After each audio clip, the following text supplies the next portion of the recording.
tragic case of Kelsey Smith highlights how laws and policies intended to protect privacy can sometimes hinder critical investigations.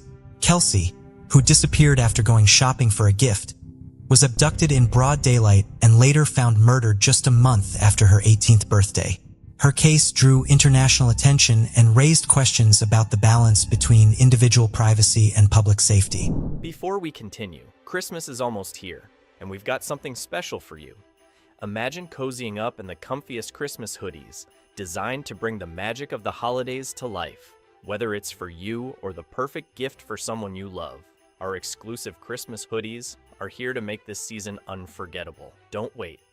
These one-of-a-kind designs are selling out fast. Visit uncoverizeshop.fourthwall.com now and grab yours before it's too late. And here's a little holiday treat. Use promo code CHRISTMAS to get 15% off your order. Let's make this Christmas the coziest one yet. Link is in the description. Kelsey's abduction, captured on surveillance cameras in a busy shopping center, could not be quickly resolved because her mobile phone operator delayed providing location data, citing privacy laws. This delay obstructed the investigation, and by the time the information was obtained, it was too late to save her. The nearly week-long search for her ultimately led to debates and legislative changes, including the passage of the Kelsey Smith Act, which allows law enforcement expedited access to phone location data in emergencies. The story also delves into the life of Edwin Roy Hall, known as Jack Hall, who committed the crime. Born on April 17, 1981, in Lee's Summit, a small town straddling Missouri and Kansas, Hall came from a disadvantaged, low-income family. Outwardly perceived as a devoted husband and father, his actions revealed a much darker side, leading to the devastating events that unfolded in Kelsey Smith's case.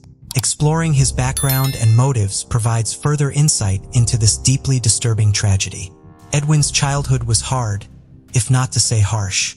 Parents of the boy used in large quantities of hot drinks and illegal substances, not engaged in the upbringing of children and mistreated them. Later, Hall will tell about the fact that at the age of 5, he was intimately abused by his uncle, his father's brother, but unequivocally confirm or deny this statement is simply not possible. Many thought that this detail was invented by the perpetrator's lawyer in order to make his client look like a victim of circumstances at the trial and try to mitigate his punishment. But be that as it may, and at the age of 6, Edwin found himself in an orphanage after his father was behind bars and his mother was deprived of parental rights. In the following years, the boy changed several foster families, but each time he was abandoned after a while and returned back to the orphanage. This was due to the uncontrolled aggression of the child, as well as his cruelty. From an early age, Hall showed sadistic tendencies towards animals. He liked to torture them and watch the suffering. The boy did not recognize anyone's authority, disobeyed his foster parents, stole, and ran away from home. His last foster family returned Edwin to state custody at the age of 15. This was after the teenager attacked his stepsister with a knife. Then the tragedy was avoided and the boy was pitted and not prosecuted. However, a year later, he again came to the attention of the police when he deliberately hit another orphanage pupil, who was much younger than him, on the head with a baseball bat. As an adult, Hall had no record with the police, and he seemed to have matured, taken charge, and finally reformed. At the age of 20, he married a girl named Alita, who bore him a son a year and a half later. Edwin got an old Chevrolet truck from the 70s on which he worked, transporting various goods. His neighbors knew him as a quiet, humble, and friendly guy as well as a good family man. However, he also had another secret life, which became known only when Hall found himself in the dock for committing serious crimes. Who was the victim? Kelsey Smith. Kelsey Smith was born in 1989 on May 3rd in a place called Overland Park, which ranks as the second most populous city in the state of Kansas. She was the third of 5 children in the large and very close-knit family of Gregory and Missy Smith. Growing up alongside her older brothers Steve and sister Lindsay, as well as her younger siblings Caddy and Zach, she was very close to all of them. The family patriarch, Gregory Greg Smith, was a former military man and a veteran of the United States Navy. He had also served in the police force for over 2 decades and was now enjoying his well-deserved retirement. Meanwhile, the mother, Missy Smith, had dedicated her life to health care, having worked for many years at one of the local hospitals. Despite her professional commitments, she brilliantly managed to balance work with raising her numerous offspring and creating a cozy home environment. From a young age, Kelsey was an extremely active, sociable, and theatrical child. She loved to sing and dance, attended a music school where she learned to play several musical instruments, and eagerly participated in school theater productions and choir performances. In addition to this, she thoroughly enjoyed gymnastics and loved soccer, often attending various sporting events with her father and brothers, and she was a fan of the local team. Young Smith had many friends, possessed a great sense of humor, was talented in numerous areas, and knew how to make a good impression on those around her. She also had a profound love for animals from childhood and dreamed of going to college after high school to pursue a career as a veterinarian. In her senior years of high school, Kelsey took a job in the local orchestra where she played the clarinet, performing at various city events. This job allowed her to save enough money in just 6 months to buy her first personal car, a 1987 Buick Regal. Her parents weren't too fond of the fact that her car was older than she was and offered to add some money from the family budget to buy something more recent. However, it was crucial for her to purchase her first vehicle independently with her own money, so she declined their offer. Kelsey's personal life. It's noteworthy that the Smiths went to great lengths to provide their children with the very best, caring deeply for their education and holistic development. However, they also raised their offspring with a strong sense of discipline. There were clear rules in their home that everyone abided by without exception. For instance, all family members were expected to share their plans and always inform each other if they were going to be out late. Kelsey herself was always punctual, never late, and would always tell her parents where she was going and who she was spending time with. During her senior year, Kelsey entered into a romantic relationship with a young man named John Beersmith. According to Kelsey, it was a deep and mutual love at first sight, the kind you read about in books or see in movies. The couple rang in the new year of 2007 together, and from then on were practically inseparable. Smith's partner, a year her senior, appeared to be a serious young man who treated his beloved with the utmost care and respect. Both sets of parents approved of their children's choice and did not stand in the way of their relationship. In May 2007, Kelsey celebrated her 18th birthday. That same month, she graduated from high school and was thrilled to learn that she had been accepted into a prestigious college in Kansas where she intended to study veterinary medicine. The following days were, without exaggeration, some of the happiest in the young woman's life. Unfortunately, they turned out to be her last. Smith, along with her classmates, attended parties celebrating the end of high school. She had a great time, fully enjoying the festive atmosphere as well as romantic dates with her beloved. At this point, she'd achieved everything she had wished for: admission into her dream college, a relationship with a worthy young man who was about to propose, and it seemed a long, happy life lay ahead of her. The disappearance from the mall parking lot.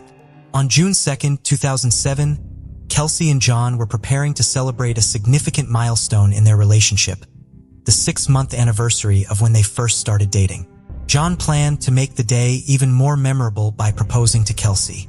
He had a beautiful engagement ring custom made for the occasion, reserved a table for 2 at a restaurant, and the evening was set to be one of the happiest in their lives together. Kelsey was unaware of the upcoming proposal, which was meant to be a surprise. She, too, was looking for a gift to surprise and delight John. That Saturday, she styled her hair, did her makeup, dressed up, and drove her car to a Target Corporation store located just 10 minutes from her home. There was no indication of the tragedy that was about to unfold. Around 7 in the evening, she called her mother to say she had found a gift for John but needed to find the perfect gift bag for it, preferably something with a romantic touch. Missy suggested checking a shopping mall across the street from Target, confident that it would have what Kelsey was looking for. Kelsey thanked her mother for the advice and said she would be home soon, where John was supposed to pick her up at 8 o'clock. That was the last time Missy heard her daughter's voice. Kelsey never made it back home. When John arrived at 8 with a large bouquet of flowers, he was shocked and frightened to find that Kelsey was not there. Her parents were equally terrified, as it was completely out of character for her not to answer phone calls or texts. She vanished in broad daylight in a busy area, and no one noticed her disappearance. Search and investigation. The family patriarch, along with his two eldest children, set out to search for their daughter. Upon finding her car parked at the Oak Park Mall, a sliver of hope emerged that Kelsey might still be inside the mall for some unknown reason.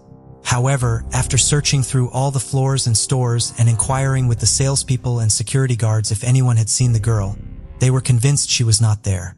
Returning to the car, which appeared undisturbed without any signs of struggle or violence, the father, leveraging his experience as a former police officer, decided not to touch anything.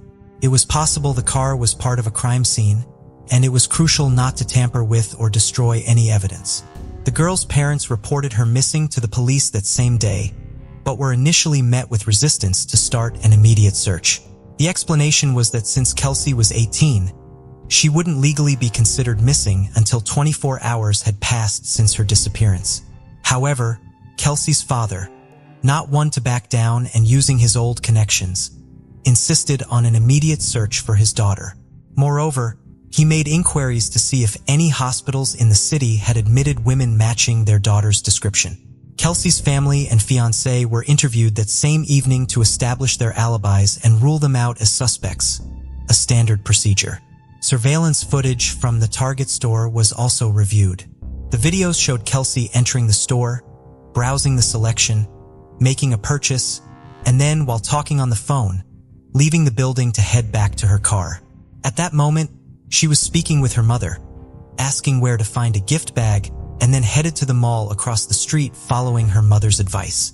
Essentially, Kelsey simply drove out, turned around, and parked at the Oak Park Mall, leaving her car near the side entrance almost against the wall. Her car was thoroughly inspected by experts. It seemed untouched from the outside. The gift she bought for John was on the passenger seat, and her backpack with personal items, a tablet, and a wallet containing about $300 in cash was in the back.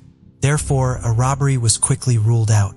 It appeared that the car's owner had left only with her credit card and phone in her pocket, as everything else remained inside the car. No signs of a struggle, blood, or damage were found. There were no foreign fingerprints except for one found on the driver's seatbelt. This fingerprint belonged to neither Kelsey, her relatives, nor her boyfriend. Issues with the cellular company tracking the young woman's location could have been possible through the signal of her mobile phone. By that time, the device itself had become inaccessible, presumably turned off or damaged, but it was still feasible to determine the last known location where the mobile phone was active in order to narrow down the search area. However, Verizon Communications, the wireless carrier, did not provide the necessary data for the investigation for several days. Interestingly, the company did not outright refuse to cooperate but kept promising to look into the matter, effectively dragging out the process. Back in 2007, telecommunications companies were allowed to withhold subscriber data from law enforcement agencies, including the police or FBI, without a specific court order. They cited information privacy laws, and even situations where an individual's safety or life might be at risk were not considered exceptions to this rule. The disturbing stranger. Upon closer examination of the surveillance footage, a chilling detail was uncovered. A mysterious stranger following the young woman like a shadow. He didn't stand out at first because he always kept his distance and didn't attempt to interact with Kelsey directly. The individual in question was a Caucasian male with a pleasant appearance, estimated to be in his early to mid-20s, sporting dark, short hair and a light beard. He was dressed casually in a plain white t-shirt and black shorts. He entered the Target store roughly half a minute after the girl and followed her through all the sections she visited, maintaining a few meters distance. This mysterious man was captured by all the surveillance cameras that Kelsey was, and later during the trial, the prosecution would describe his behavior as akin to a predator stalking its prey. He exited the store after her and, making sure she was alone, followed her to the Oak Park parking lot in his Chevrolet truck. It's likely that he overheard her conversation with her mother, as he was practically behind Kelsey while she was on the phone. Consequently, he could have learned about her plans to visit the neighboring shopping center. Unfortunately, Smith parked her car in a poorly chosen spot next to a side door near a storage area where shadows fell on her vehicle, making it nearly impossible to discern the events on the camera footage. While Kelsey was still seated in her car, the truck parked beside her and a figure in a white t-shirt and black shorts emerged. The stranger approached her from the driver's side door, and then she, presumably under the threat of harm, got behind the wheel of his Chevrolet, and the truck drove off in an unknown direction. Media attention and alert viewers. From the outset, largely thanks to the connections and experience of Gregory Smith, the media were enlisted to cover the investigation. Smith knew that the louder the outcry, the broader the coverage in the press, and the more attention it garnered, the higher the chances of finding their daughter and bringing the responsible party to justice. The story was covered not only in national, but also in international media, including on the popular show America's Most Wanted. When surveillance footage revealed the mysterious stranger following Kelsey, the frame showing his face most clearly were broadcasted in the news, urging people to come forward if they recognized the man. That same evening, the police began receiving calls from individuals claiming to have seen the man in various cities and even states. Although most of these reports were mistaken, each one was investigated. On June 6th, a Mrs. Migas called in stating she recognized her neighbor, Edwin Hall, in the footage, but had hesitated to report it initially due to doubt. However, seeing the information about the truck removed her last doubts, as Hall also drove an old 1970s Chevrolet. Horrific discovery at Longview Lake and suspect's arrest. On June 6, 2007, several pivotal events unfolded in the investigation. First, crucial data regarding the last known location of Kelsey's phone signal was finally obtained from Verizon Communications. A specific cell tower was pinpointed, establishing a search radius of 1.1 miles to the north of it. Within 45 minutes of initiating the search operation, the lifeless body of the young woman was found in the brush near Longview Lake, Missouri, approximately 30 miles from where she was abducted. The medical examiners determined that Kelsey had been brutally assaulted and then strangled with her own belt. Her body was discovered without clothing, except for the belt used to strangle her around her neck. After the assault, her body was callously discarded in the bushes, covered only slightly with dry branches. Over the 4 days it lay exposed under the June sun, her remains were severely disfigured by insects and other wildlife, making them almost unrecognizable. Nonetheless, the examination confirmed that it was indeed the missing young Smith. The second significant event on June 6th was the arrest of the main suspect. When the police arrived at the man's residence, he was completely calm, acknowledged that his friends called him Jack, and agreed to provide a statement at the station. During the interrogation, he identified himself as Edwin Hall. Presented with a photograph of Kelsey, he claimed never to have seen her before. Even when shown surveillance footage from the store showing him following her closely, he insisted he had merely visited Target for personal reasons and hadn't noticed her, suggesting their appearance together in the footage was merely a bizarre coincidence. Irrefutable evidence. Edwin was evidently confident that he had left no trace behind and could not be held accountable. His van was clean. He had assaulted the victim using contraception, leaving no DNA evidence. Therefore, Hall agreed to cooperate with the investigation and even volunteered to provide his DNA sample and fingerprints. Crucially, his thumbprint matched the one found on the victim's car's seat belt buckle, becoming a pivotal piece of evidence. Furthermore, during a thorough search of the suspect's home, a hidden air pistol was found with Kelsey's DNA traces on the barrel. Hall was then officially charged with the abduction, assault, and termination of the young woman's life. Since Smith was abducted in Kansas but her lifeless body was discovered in Missouri, there arose a question regarding the jurisdiction of the trial. This detail was significantly important as it affected the potential sentence. In Missouri, the perpetrator faced the possibility of capital punishment. Trial and sentence Hall, realizing the gravity of his situation and after consulting with his attorney, decided to fully admit his guilt and disclose the details and circumstances of the crime in hopes of receiving a lesser sentence. He recounted how he noticed Kelsey as she entered the store and followed her. Indeed, he was close enough to overhear her phone conversation, learning she planned to visit the shopping center across the street. Edwin made sure Smith was alone, followed her to the adjacent parking lot, and was pleased when she parked in a secluded spot near the side entrance. He then emerged from his vehicle armed with a pistol, waited for the victim to return to her car, and prevented her from closing the door as she was getting into the driver's seat. Apparently, she had already pulled out the seatbelt, but he didn't allow her to buckle up, leaving his print on it in the process. Next, he placed the pistol barrel in the unfortunate girl's mouth, coercing her to move to his vehicle's driver's seat under threat. Smith drove Hall's truck while he aimed the weapon at her and instructed where to go. Upon reaching a remote area at the state border, he ordered her out of the truck and led her into the bushes. There, he assaulted her, strangled her with the belt, and covered her body with branches. He meticulously cleaned his truck's cabin to remove any fingerprints, DNA, or other traces of the victim's presence and hid the pistol with Kelsey's saliva at his home, confident it would never be found. When asked about his motive, he couldn't provide a clear explanation, but indifferently commented on her fantastic legs. Additionally, during the investigation, several other women and girls victimized by Hall's actions came forward. As a result, charges of corruption of a minor harassment and theft were added to the existing accusations. Hall's lawyer attempted to appeal to the court's sympathy, highlighting his client's troubled childhood, past victimhood, lack of parental care, and upbringing in foster homes. The defense's efforts were in vain, but the lawyer was the only person to speak on the defendant's behalf and support him. Hall's wife was present at all court hearings but sat quietly in a corner refusing to defend her husband. On September 16, 2008, Johnson County's judge sentenced Edwin Roy Hall to 27 life sentences without the possibility of parole.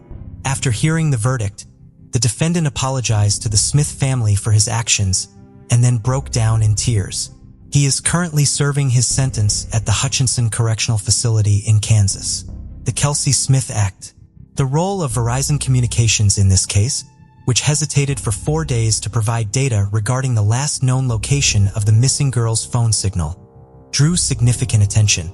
The company's leadership cited privacy laws and the absence of a court order, the issuance of which would take time. Although it was later determined that this information wouldn't have saved young Smith, in other situations, it could help preserve the lives and health of individuals in danger. This led to the enactment of the Kelsey Smith Act by Kansas in 2009, mandating telecommunications companies to provide subscriber location information when there is a risk of death or serious physical harm to the individual. An additional 29 states, including Missouri by 2012, adopted similar legislation. In 2021, Oklahoma, Montana, and Illinois also passed the Kelsey Smith Act. Since its enactment, this law has helped save many lives. For instance, in 2015 in Lenexa, Kansas, when a perpetrator stole a car with a child in a car seat, the police were able to locate him within half an hour by tracking the signal from the mobile phone left on the back seat by the child's mother. In 2021 in Illinois, a similar method was used to find a young woman who attempted to end her life by jumping off a cliff. She survived, albeit with significant injuries, but the prompt tracking of her phone signal led to her rescue. Interestingly, the Smith family never requested the law to be named after their deceased daughter. The idea came from Kansas Senator Rob Olson. Following their tragedy, the girl's family established a foundation to assist crime victims and continues to raise awareness among young people about safety issues. The Irene Cortez case, an unfortunate accident or a contracted murder of a mother of many. They say a scorned woman is capable of unpredictable and desperate acts, with cold and cruel revenge being the most fearsome. But what about a scorned man? Many would say an offended man might resort to physical violence, drown his sorrows in alcohol, or combine these two scenarios. Yet men, generally less grudge-holding, can be more ingenious when it comes to revenge. The case of Irene Cortez, a Spanish citizen who met a mysterious end during a trip to Colombia, is complex and ambiguous.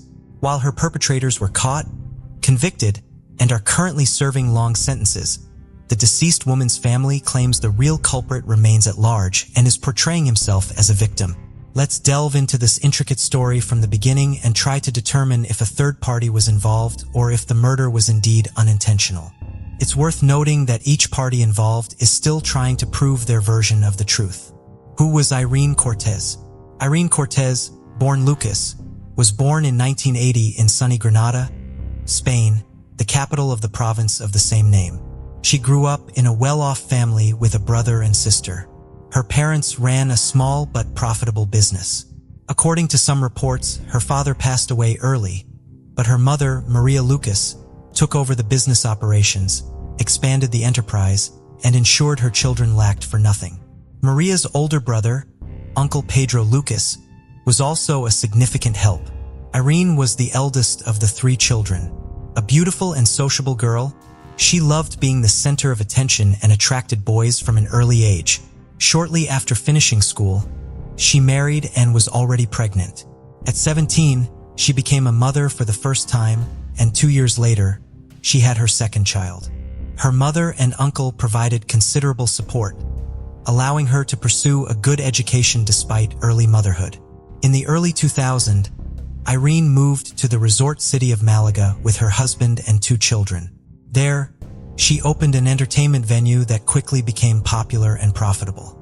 Initially a small disco bar, it eventually transformed into a full-fledged nightclub. In Malaga, the couple welcomed their 3rd child, and life seemed prosperous and stable. At 25, Irene's husband was arrested and sentenced to 5 years in prison for trafficking illegal substances. Tragically, he lost his life in prison under mysterious circumstances. The responsibility of raising the children fell solely on Irene's shoulders. Remembering how her mother single-handedly raised 3 children, Irene was determined to persevere. She successfully managed her business, earned well, and had big plans for the future. Relationship with Farid Hennesseres. Farid Hennesseres, a native of Barranquilla, Colombia, was born in 1976. Growing up in a large, impoverished family, he was the youngest of his siblings. His parents separated in the early 90s when he was still a teenager. His older siblings were independent by then, and Farid stayed with his mother. In 2001, at 25, Farid, along with his elderly mother, moved to Spain in search of a better life. They settled in Malaga, where Farid took any job he could to support himself and his mother. In 2005, he started working as a waiter at a nightclub owned by Irene. Irene immediately noticed Farid's hard work and reliability. She was also attracted to him, and Farid, in turn, did his best to please her. At the time, Irene's husband was incarcerated, and she planned to file for divorce but couldn't before her husband's untimely demise. Irene and Farid's employer-employee relationship soon blossomed into romance. Farid wasn't deterred by Irene's 3 children from previous relationships, nor was Irene bothered by Farid's humble background as a waiter whose salary she paid. Within months of starting their relationship, the couple decided to move in together. They settled in Irene's spacious apartment, and soon after, Irene became pregnant with Farid's child. They went on to have 2 children together. It's unclear if they were officially married, but Irene kept her first husband's surname, while the children born with Farid carried the Hennesseres surname. Imprisonment and infidelity. In 2009, Irene's past seemed to repeat itself. Like her first husband, Farid was arrested for distributing illegal substances and sent to prison. Once again, Iran was left alone, this time with 5 children. Farid was sentenced to 3 years, but served only 1.5, being released early for good behavior and cooperation with the investigation. However, soon after Farid's imprisonment, Irene found solace in the arms of another man and lived with him for those 1.5 years. Farid learned of her infidelity only after his release. Understandably furious, he threatened Irene and her lover and almost attacked the man, narrowly avoiding another legal issue. Eventually, they resolved the matter peacefully. Farid forgave Irene for the sake of their children, and they resumed living together as if there had been no imprisonment or infidelity. Irene's relatives were always skeptical about Farid. Her mother and uncle disapproved of their relationship, suspecting Farid was only interested in Irene's money. Also, Irene's older children from her first marriage never accepted Farid, while the youngest, whom Farid had raised since the child was 2, saw him as a father figure. Fateful trip to Colombia. In early 2011, Irene's husband, Farid, expressed the need to visit his homeland of Colombia due to his father's severe illness. Reportedly, Farid's estranged father was diagnosed with advanced cancer, and his sister in Barranquilla had informed him of the dire situation. Irene, who had long wished to visit Farid's homeland, decided to accompany him. She was eager to meet Farid's father, whom she had never met, and also experience the legendary Barranquilla Carnival, typically held in late February. Moreover, Irene, who hadn't taken a vacation for years due to her dedication to work and raising her 5 children, saw this trip as an opportunity for a much-needed break. The couple planned a 10-day trip across the ocean, with Irene's mother and younger sister agreeing to care for her children during this period. Despite her mother, Maria Lucas' attempts to dissuade her from the journey due to a bad premonition, Irene disregarded her concerns. At the same time, the family faced financial difficulties due to a seasonal downturn in their business. Despite this, Irene had personal savings of 3,000 euros in cash hidden at home. But on the eve of their trip, she discovered the money had mysteriously vanished, almost derailing their plans. Irene quickly borrowed the necessary funds from her uncle and close friends. She also booked their flight tickets and a hotel in the city center, thoroughly preparing for a journey that, tragically, would be her last. Mysterious murder. On February 27, 2011, the couple arrived in Colombia. The flight was uneventful, and they immediately checked into their hotel. Irene called home to reassure her mother. However, 2 days later, Farid informed Irene's eldest son, 14, of his mother's death. Initially, Farid claimed an accident, but it was soon revealed that Irene was murdered during a robbery at a Barranquilla entertainment venue. The case quickly became a major news story in Colombia. The narrative was that Irene, a Spanish tourist, was killed by robbers who fled the scene, triggering a citywide policeman hunt. However, the circumstances of the robbery and murder seemed unusual and suspicious. The attackers did not appear to be trying to steal anything, but instead shot Irene in the heart and then fled in haste. Police and local media representatives quickly arrived on the scene. Despite the fact that Farid witnessed the shooting of his partner during an interview with journalists, he looked quite calm, not corresponding to the image of a grief-stricken widower. The Spanish embassy in Bogotá confirmed the murder, adding that Irene's remains will be repatriated after the necessary investigations. The exact events of the night of March 2nd have yet to be clarified by investigators. In the meantime, authorities are actively pursuing the attackers responsible for this senseless crime. Surveillance footage. The case of Irene Cortez's mysterious death seemed to gain clarity after reviewing surveillance footage from cameras installed at the location where the murder occurred. On March 1st, Irene and her partner, Farid Janissaires, had planned to meet Farid's brother, his sister, and their spouses. The group of 6 enjoyed the carnival, walked around town, and then, at Farid's suggestion, went to a local bar for dinner and entertainment. By 1 a.m., Irene, Farid, and his relatives were the only customers at the bar, as surveillance footage clearly shows. Around 2 a.m., 2 young men sitting away from the group entered the bar. They did not order anything and did not look comfortable, which caught the attention of the bar manager because of their suspicious behavior. Moreover, their young appearance made the manager check whether they were of legal age. The young men refused to show their IDs, and when asked to leave, one of them pulled out a gun and aimed it at the manager. His accomplice produced a knife, but soon retreated out of the camera's view. The armed assailant pushed the manager aside and approached Irene's table, announcing a robbery and demanding mobile phones and cash. His knife-wielding partner reappeared, presumably to collect valuables, while the gunman kept the group under threat. However, he didn't get a chance to act. Confronting Irene, the gunman ordered Farid to stand for a pocket search. As Irene reached for her purse, the assailant lunged at her with the same hand holding the gun. A shot was fired as he grabbed the purse, striking Irene directly in the chest. She collapsed to the floor as the assailants fled without taking anything. Farid and his brother chased after them while his sister tried to stop Irene's bleeding, and his brother's wife called for emergency services. Unfortunately, the culprits were too fast to catch. The men returned to the bar attempting to aid Irene, but it was too late.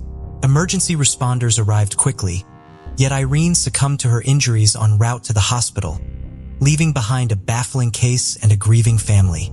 The hunt for the perpetrators, arrest, and trial. In the wake of the robbery and homicide that took Irene Cortez's life, law enforcement mobilized all available resources.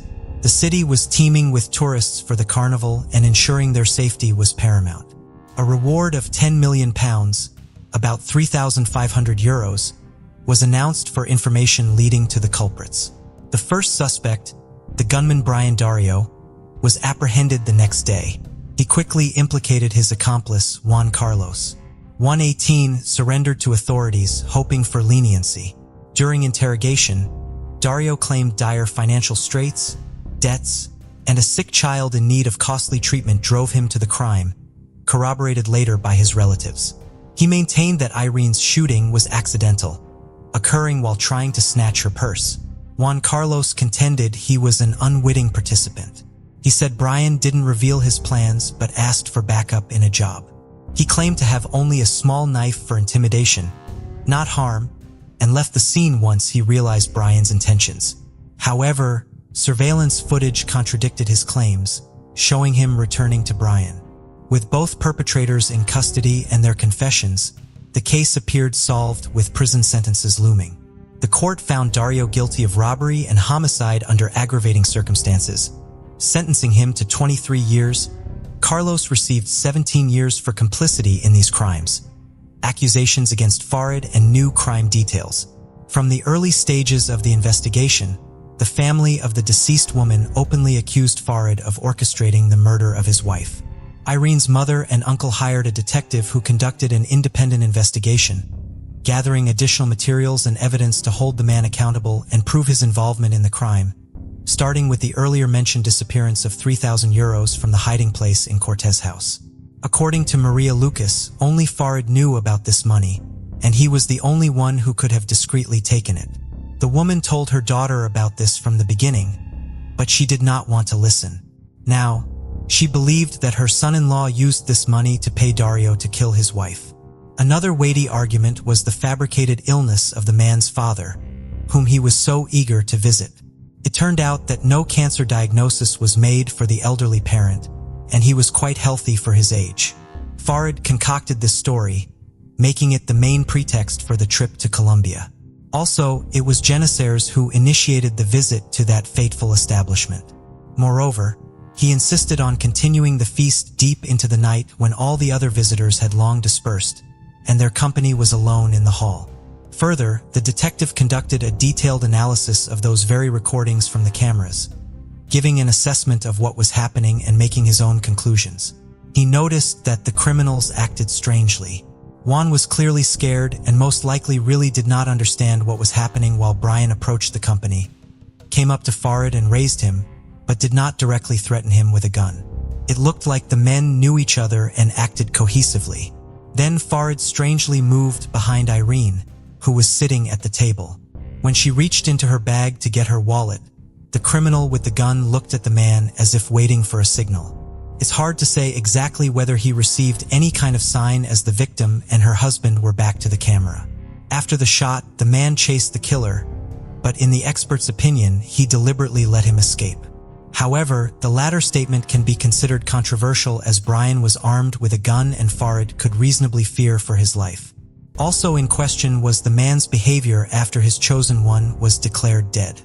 He willingly gave interviews to the arrived correspondents, talked about the details of what happened, and at the same time did not look too upset or depressed. Another important question: why after the tragedy did Janissaires call not Irene's mother, not her uncle or any of the adult relatives, but dialed the number of her 14-year-old son to tell him about his mother's death? According to Maria Lucas, he wanted to personally inflict pain on the teenager, punishing him for not recognizing the stepfather's authority and treating him disrespectfully. The woman's uncle was the first to dare to give an interview in the press and openly talk about his suspicions and the results of the investigation. Pedro Lucas was sure that Farid planned the trip in advance, essentially luring Irene into a trap. The money stolen from her was used to pay for the services of a hired killer, and after her death, he planned to establish guardianship over the children and take over the business of his deceased wife. Farid's mother did not silently listen to her son being accused of a terrible crime and openly stood up for her offspring. The woman claimed that her offspring was madly in love with Irene and her children and would never harm her. However, in the end, the parent inadvertently let slip a phrase about the chosen one not having to cheat on Farid, as this greatly offended his pride. Also, an unpleasant detail emerged about Janissaires leaving Spain on fake documents, as he was not allowed to leave the country because he had recently been released from prison on parole. The man himself denied this information, stating that he left legally, and Irene acted as his guarantor. Funeral. Without the widower. 12 days after the tragedy, Irene's body was returned to her native Spain. The funeral was conducted with a closed casket, as the remains had begun to decompose after such an extended period. 100 attended the funeral. Family, friends, neighbors, and even those who didn't personally know Cortez, but had heard about the resonant story and wanted to express their condolences to the family. The only person missing from the farewell ceremony was Farid, who simply feared returning from Colombia, apprehensive of retribution. Farid claimed that the relatives of his late wife had repeatedly threatened him and his elderly mother. For this reason, before flying back to Spain, he intended to appeal to the authorities to ensure his safety. He sought a protective order to be able to attend the funeral, but his request was denied, and Janissaires decided not to take the risk. In turn, Farid filed a complaint in court against the relatives of his deceased wife, who he alleged hindered his return home. However, Maria and Pedro Lucas denied his claims, stating they were most interested in his return to face trial in Spain. Additional court proceedings. With new circumstances and accusations against Farid, an additional investigation and court proceedings were conducted. Dario and Carlos, already serving their sentences in a Colombian prison, were interrogated about their acquaintance with Janissaires and a possible premeditated conspiracy. However, Brian categorically denied this assumption. He continued to insist that the murder was an accidental result of a failed robbery attempt. He claimed he had never seen Farid before, let alone been hired as a hitman for his wife. The accusations indeed seemed to be grasping at straws, with no irrefutable evidence of premeditation or a contract killing, only assumptions and interpretations of the events on the recording. Dario also confessed that he was under the influence of alcohol and prohibited substances that evening. Hence, his poor recollection of the event's chronology. As for Carlos, he maintained that his friend did not involve him in his plans, and everything that happened in the bar was as shocking to him as it was to those they attacked. Blon appeared to be telling the truth, but Brian's words, "who made the fatal shot," raised some doubts. Consider this. He failed to commit the robbery, ended up in prison, but his sick child still received the necessary expensive treatment. Brian claimed that kind-hearted people learning about his motive helped him. However, the Lucas family's lawyers tried to prove that the €3,000 stolen from Irene, which Farid paid for her murder, were spent on the treatment. Supposedly, Brian agreed to sacrifice himself and go to prison to save his child and secretly pass the money to his wife. This version, however, was never proven. Returned to Spain. Only after obtaining a court order that guaranteed his safety did Janissaires decide to return to Spain. Several months had passed since the tragedy, and the media frenzy had subsided. Upon his return, Janissaires claimed to have brought investigation materials proving his innocence in his wife's murder. He cited his main reason for returning as a desire to care for the children he shared with Irene, who had been under the care of the deceased's relatives during his absence. 6 months later, Farid decided to give a major interview in which he revealed that he had lost virtually everything.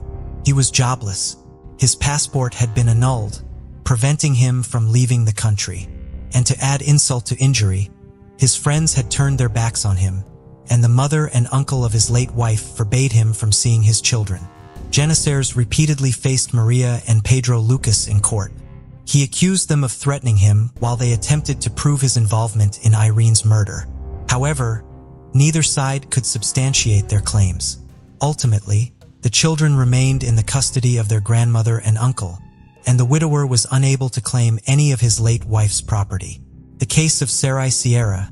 She went across the ocean to meet her death.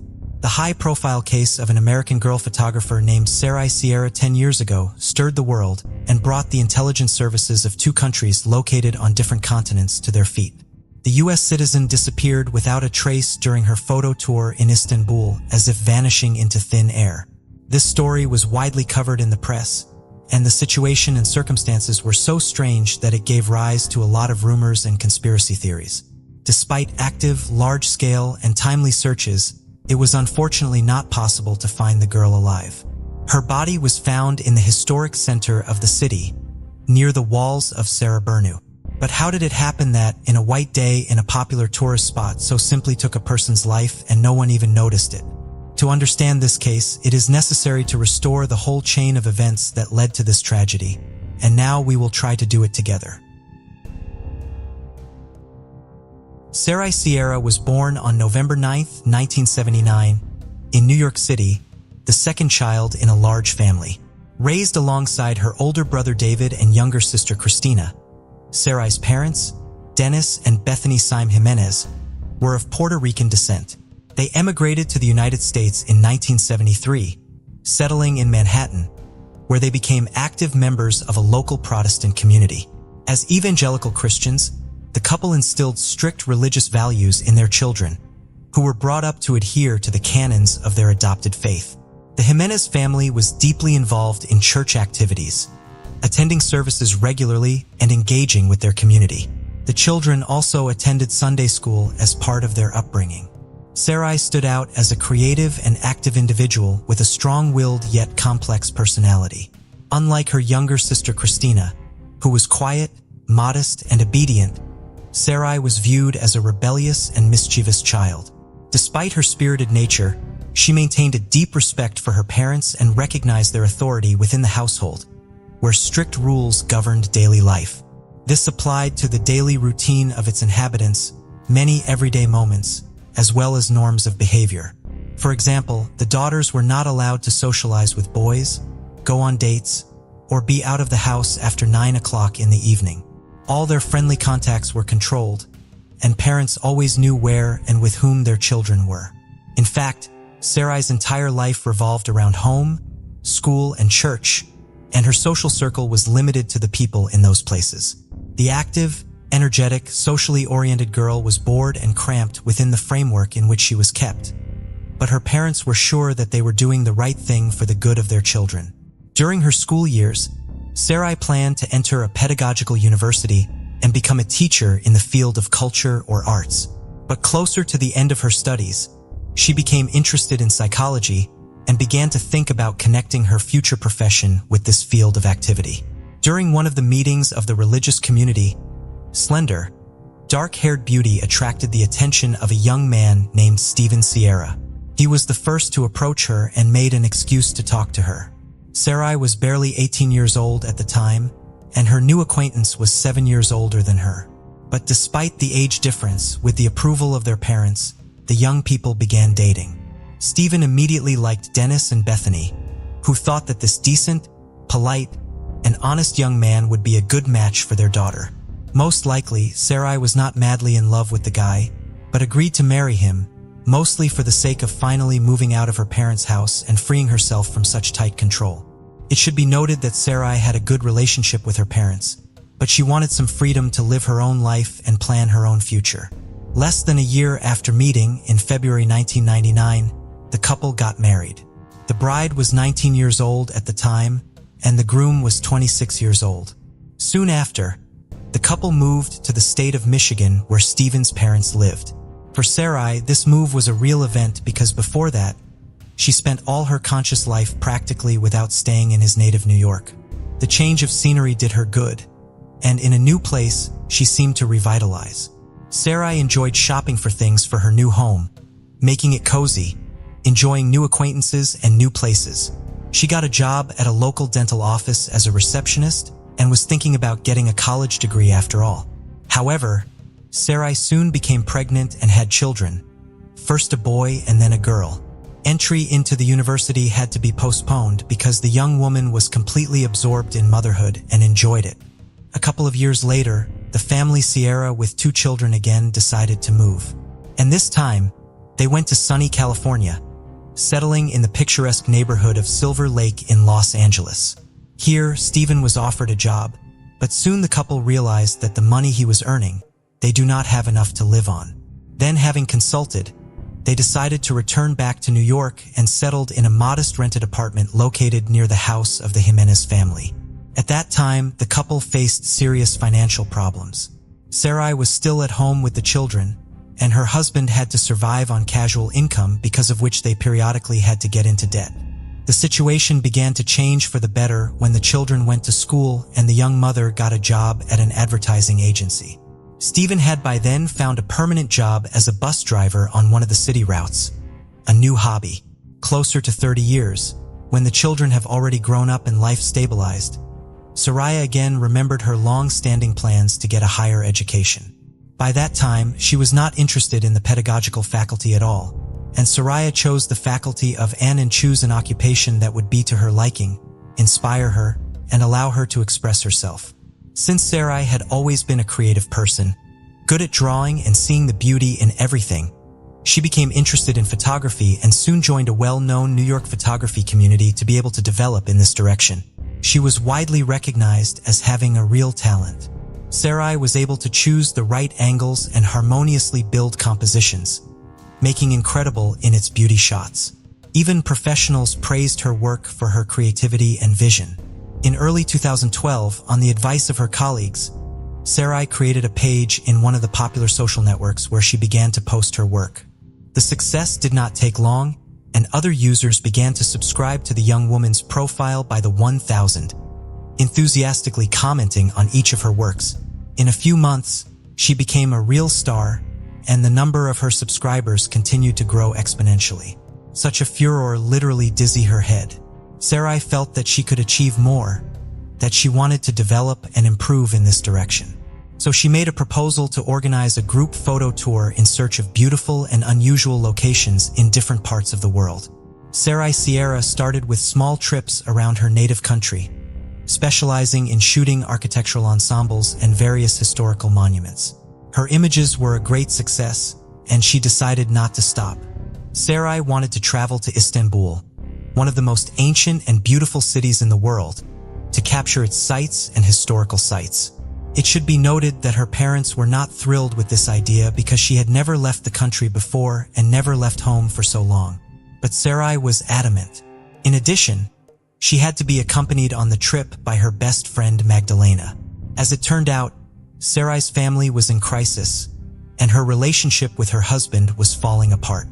Perhaps part of the reason for her idea of a photo tour on the other side of the world was a desire to get away, change her surroundings, and reflect on what was happening in her family from a distance. Sarai had lived in a strict framework for too long, and now she was eager to do something she wanted to do, something her soul demanded. During that period, her husband's social media account began to show strange postings and statuses.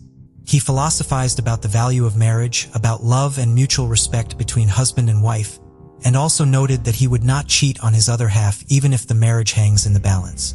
In one of the posts, Stephen opaquely hinted that his spouse was unfaithful to him, but a few hours later, he deleted the publication, leaving the questions that appeared under it unanswered. Stephen obviously didn't feel happy and loved and tried to show it to everyone through his social media page. Sarai was experiencing similar torment but kept it to herself, trying not to complain and focus on her creativity, the long-awaited trip. Shortly before the planned tour, Sarai learned that her best friend would not be able to travel with her because of problems at work. The young woman was very upset, but did not change her plans because she had been going to it for too long. Sarai's relatives were concerned about the fact that she would fly alone to a foreign country across the ocean, but she assured them that everything would be fine, promising to call, write, and send photos every day. In addition, Sarai was also planning to visit Germany and Austria, where she had several commercial photography assignments already scheduled. Her entire trip was literally scheduled by the hour, and she was not going to deviate from the schedule. On January 7, 2013, a young American woman boarded a flight from New York to Istanbul. She was carrying a small amount of cash, a smartphone, a tablet, a fairly inexpensive DSLR camera, and several lenses designed for professional photography. Upon arrival, Sarai called her family, informing them that she had arrived safely and was on her way to check into the hotel she had booked in advance. It should be noted that she had a rather modest budget, so she had to stay in a remote area, which the locals considered unsafe. After leaving her things in the room and changing her clothes from the road, Sarai Sierra immediately went to the nearest metro station to get to the historic city center. She wandered the streets of Istanbul until nightfall, photographing its beauty and savoring every shot she took. In the evenings, she would call her parents and husband via video call, sharing her impressions and her plans for the next day. She would also process fresh shots and post them to her social media accounts. New friend. As it later turned out, Sarai was accompanied in Istanbul by a young man named Thailand. They met on social networks in the middle of 2012, and it was Thailand who convinced the American to fly to Turkey. For several months, they actively corresponded and became very close during this time. Sarai completely trusted her new acquaintance. They saw each other almost every day and together visited various attractions. The guy was a native of Istanbul, so he knew the city like the back of his hand and arranged for Sarai exciting excursions to the most interesting, sometimes unusual places. After a week's stay in Turkey, the photographer had a trip planned to a couple of European countries where, as I said, she arranged several commercial photo shoots. Here, Sarai saved money on hotel accommodation because she agreed to be hosted by her subscribers who had been following her work for a long time. These moments were negotiated and agreed in advance. So at the airport in Vienna, she was met by a young man in whose house she stayed for a couple of days. The Austrian acquaintance was a few years older than Sarai. He himself was fond of photography and admired her works, so he was eager to communicate personally with such a talented photographer. The trip went according to plan. Sarai visited all the places she had planned and met everyone she had arranged to meet.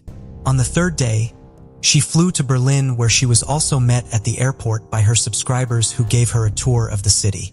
After finishing all her business in Germany, the photographer went to the airport again and returned to Istanbul, where she planned to stay for 2 more days before returning home. Upon arrival, she was met by Thailand, with whom they spent the day driving around the city, and afterward, they went to a popular local bar together. It was after midnight when the Turk escorted Sarai to her hotel, where they said goodbye. A mysterious disappearance in a foreign country. On January 21st, 2013, the last day of her photo tour, Sarai called her parents and husband to let them know what time and what flight she was taking to New York. She had never been away from home for so long before, so everyone was happy that her trip was finally coming to an end. However, before leaving, Sarai decided to take one last walk around the city and take some more beautiful shots for her account. At the appointed time, Sarai's father arrived at the airport to pick up his daughter because her husband was at work and could not make it. He arrived early because he was afraid of getting stuck in traffic and not being on time.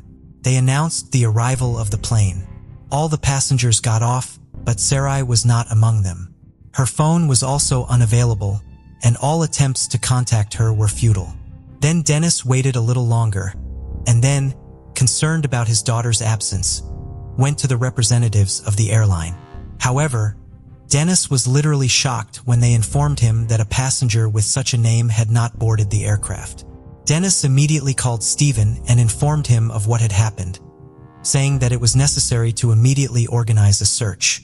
Sarai's husband first contacted the hotel where his wife was staying in Istanbul, but there he was told that her belongings were still in the room and she had not checked out, although she should have done so yesterday, and did not appear in the hotel for the second day.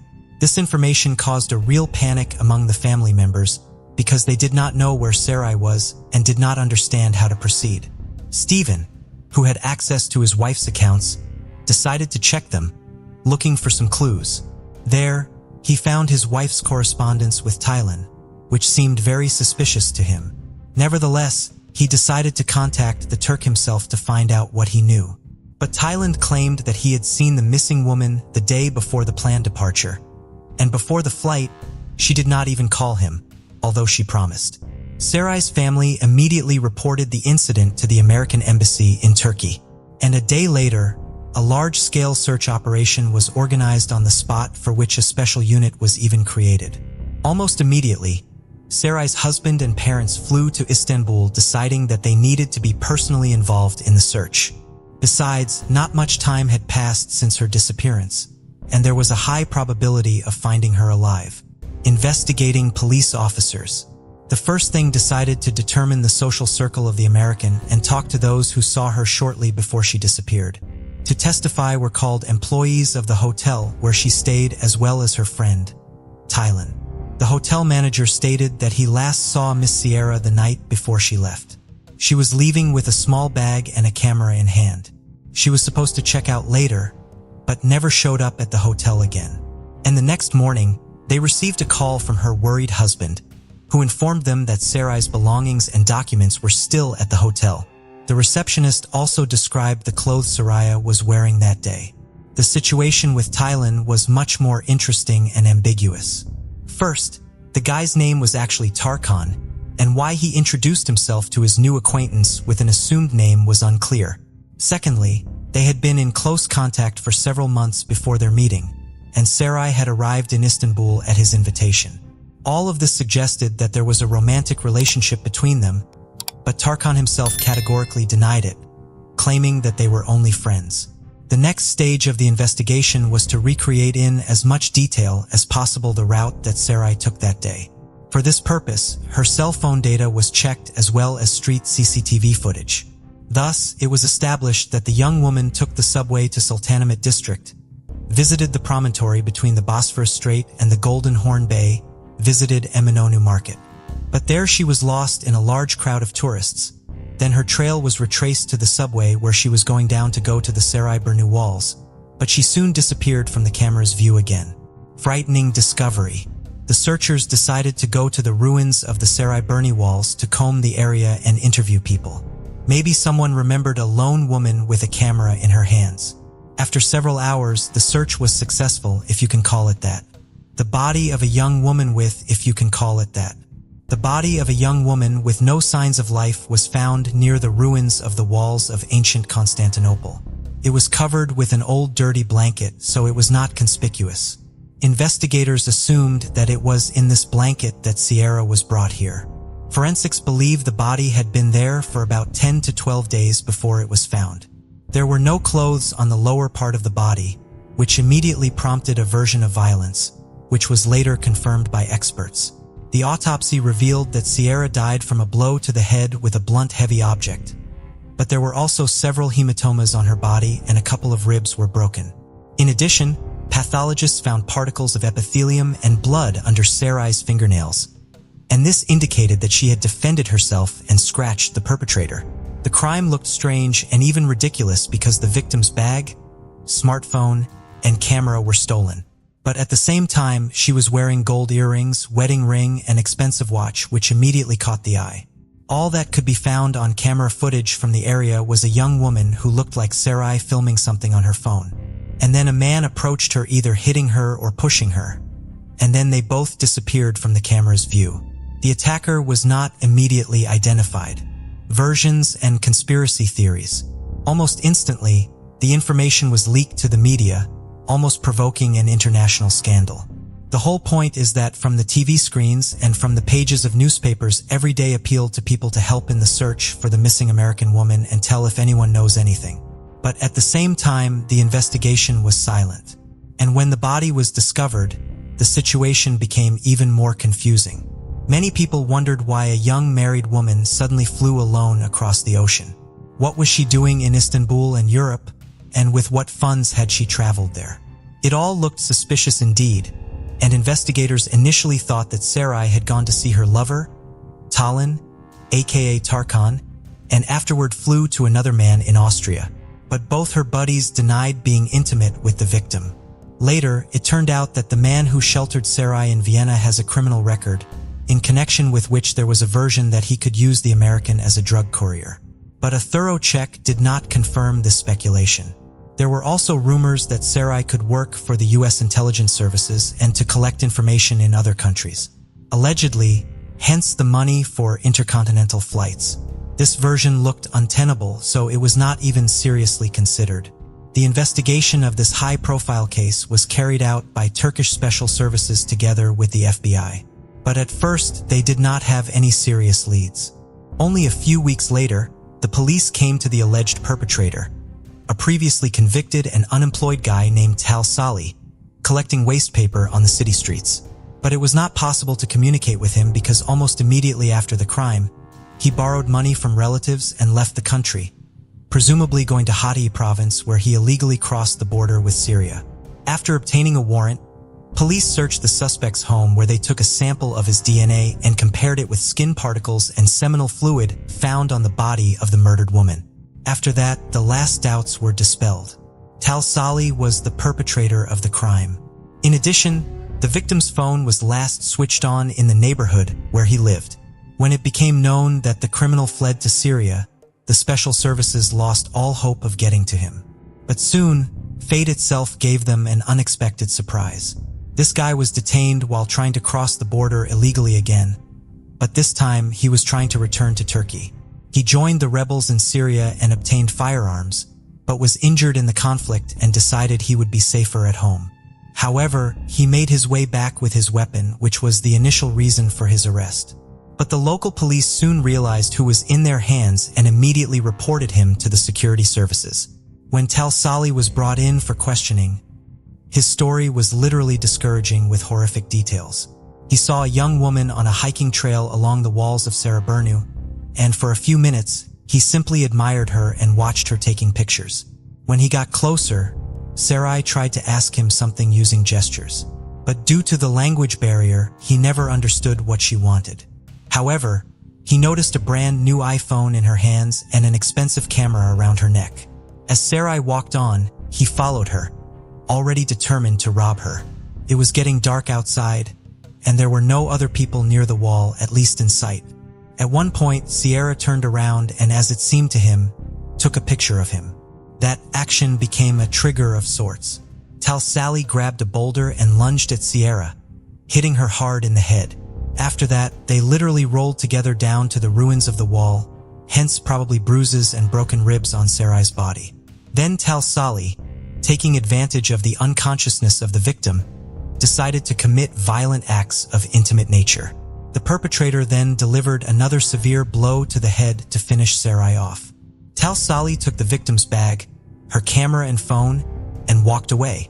On his way, he came across the same blanket that someone had thrown away and decided to return to cover the victim's body with it. By that time, it was finally dark outside and the chances of meeting someone at the wall were minimal.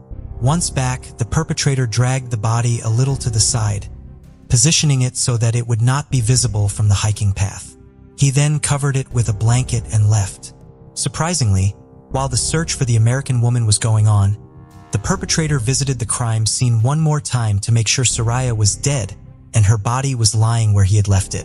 When Tal Sali learned from the news that his victim had been found, he realized that the police would quickly get on his trail, so he decided to flee the country, borrowing money from his sister who always felt sorry for him. By the way, he was never able to realize the stolen goods. The camera was broken in the process of falling.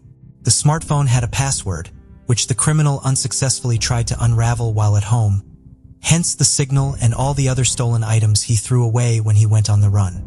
The defendant did not deny his guilt, and judging from his accounts, he did not regret what he had done, nor did he suffer from pangs of conscience. As key evidence, DNA forensic evidence was presented, which confirmed that it was his skin that was found under the fingernails of the murdered woman, and his seminal fluid was found on her body. Also, Sarai's cell phone was last switched on in the vicinity of his residence. In addition, the case file was supplemented with a video surveillance camera recording of the attack itself.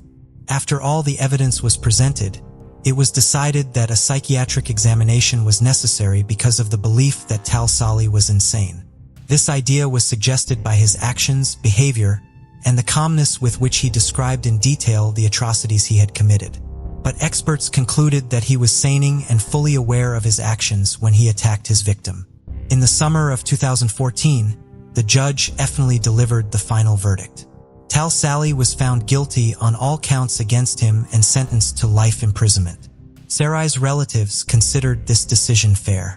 The body of the murdered American woman, after all the necessary expert examinations, was transported to her homeland in New York, and all related costs were borne by a Turkish airline. Sarai was buried in compliance with all religious rites and traditions. Family members of the deceased created an internet site dedicated to her memory where they published her works, which had not appeared anywhere before. The photos were a great success, and people from different parts of the world were ready to buy them. The money received from the sale of Picturesque, the family saved for college education for orphan children Sarai. As for Stephen, he categorically denied that in his and his wife's family life was a crisis, which pushed the young woman on that fateful trip. Soon, Stephen became close to a girl from the Christian community who supported him in a difficult period and often came to his home to help him with his children and household chores. Donald Harvey, born on April 15, 1952, in Hamilton, Ohio, was the eldest of 3 children. His parents, Ray and Goldie Harvey, affectionately called him Donnie, a quiet boy with big brown eyes and curly hair. Shortly after his birth, the family relocated to Boonville, Kentucky, a small Appalachian community where Ray worked as a tobacco farmer and Goldie managed the household. The family struggled with extreme poverty, which strained Ray and Goldie's marriage, though they remained loving and attentive to their children. Donald was a reserved child, showing no apparent signs of abnormality in his early years. However, reports suggest that his troubled and traumatic past may have planted the seeds of his later sadistic tendencies. Between the ages of 4 and 20, Donald allegedly endured abuse from at least 3 men, including his maternal uncle, an older neighbor who offered him money at 18, and his roommate, Randy White.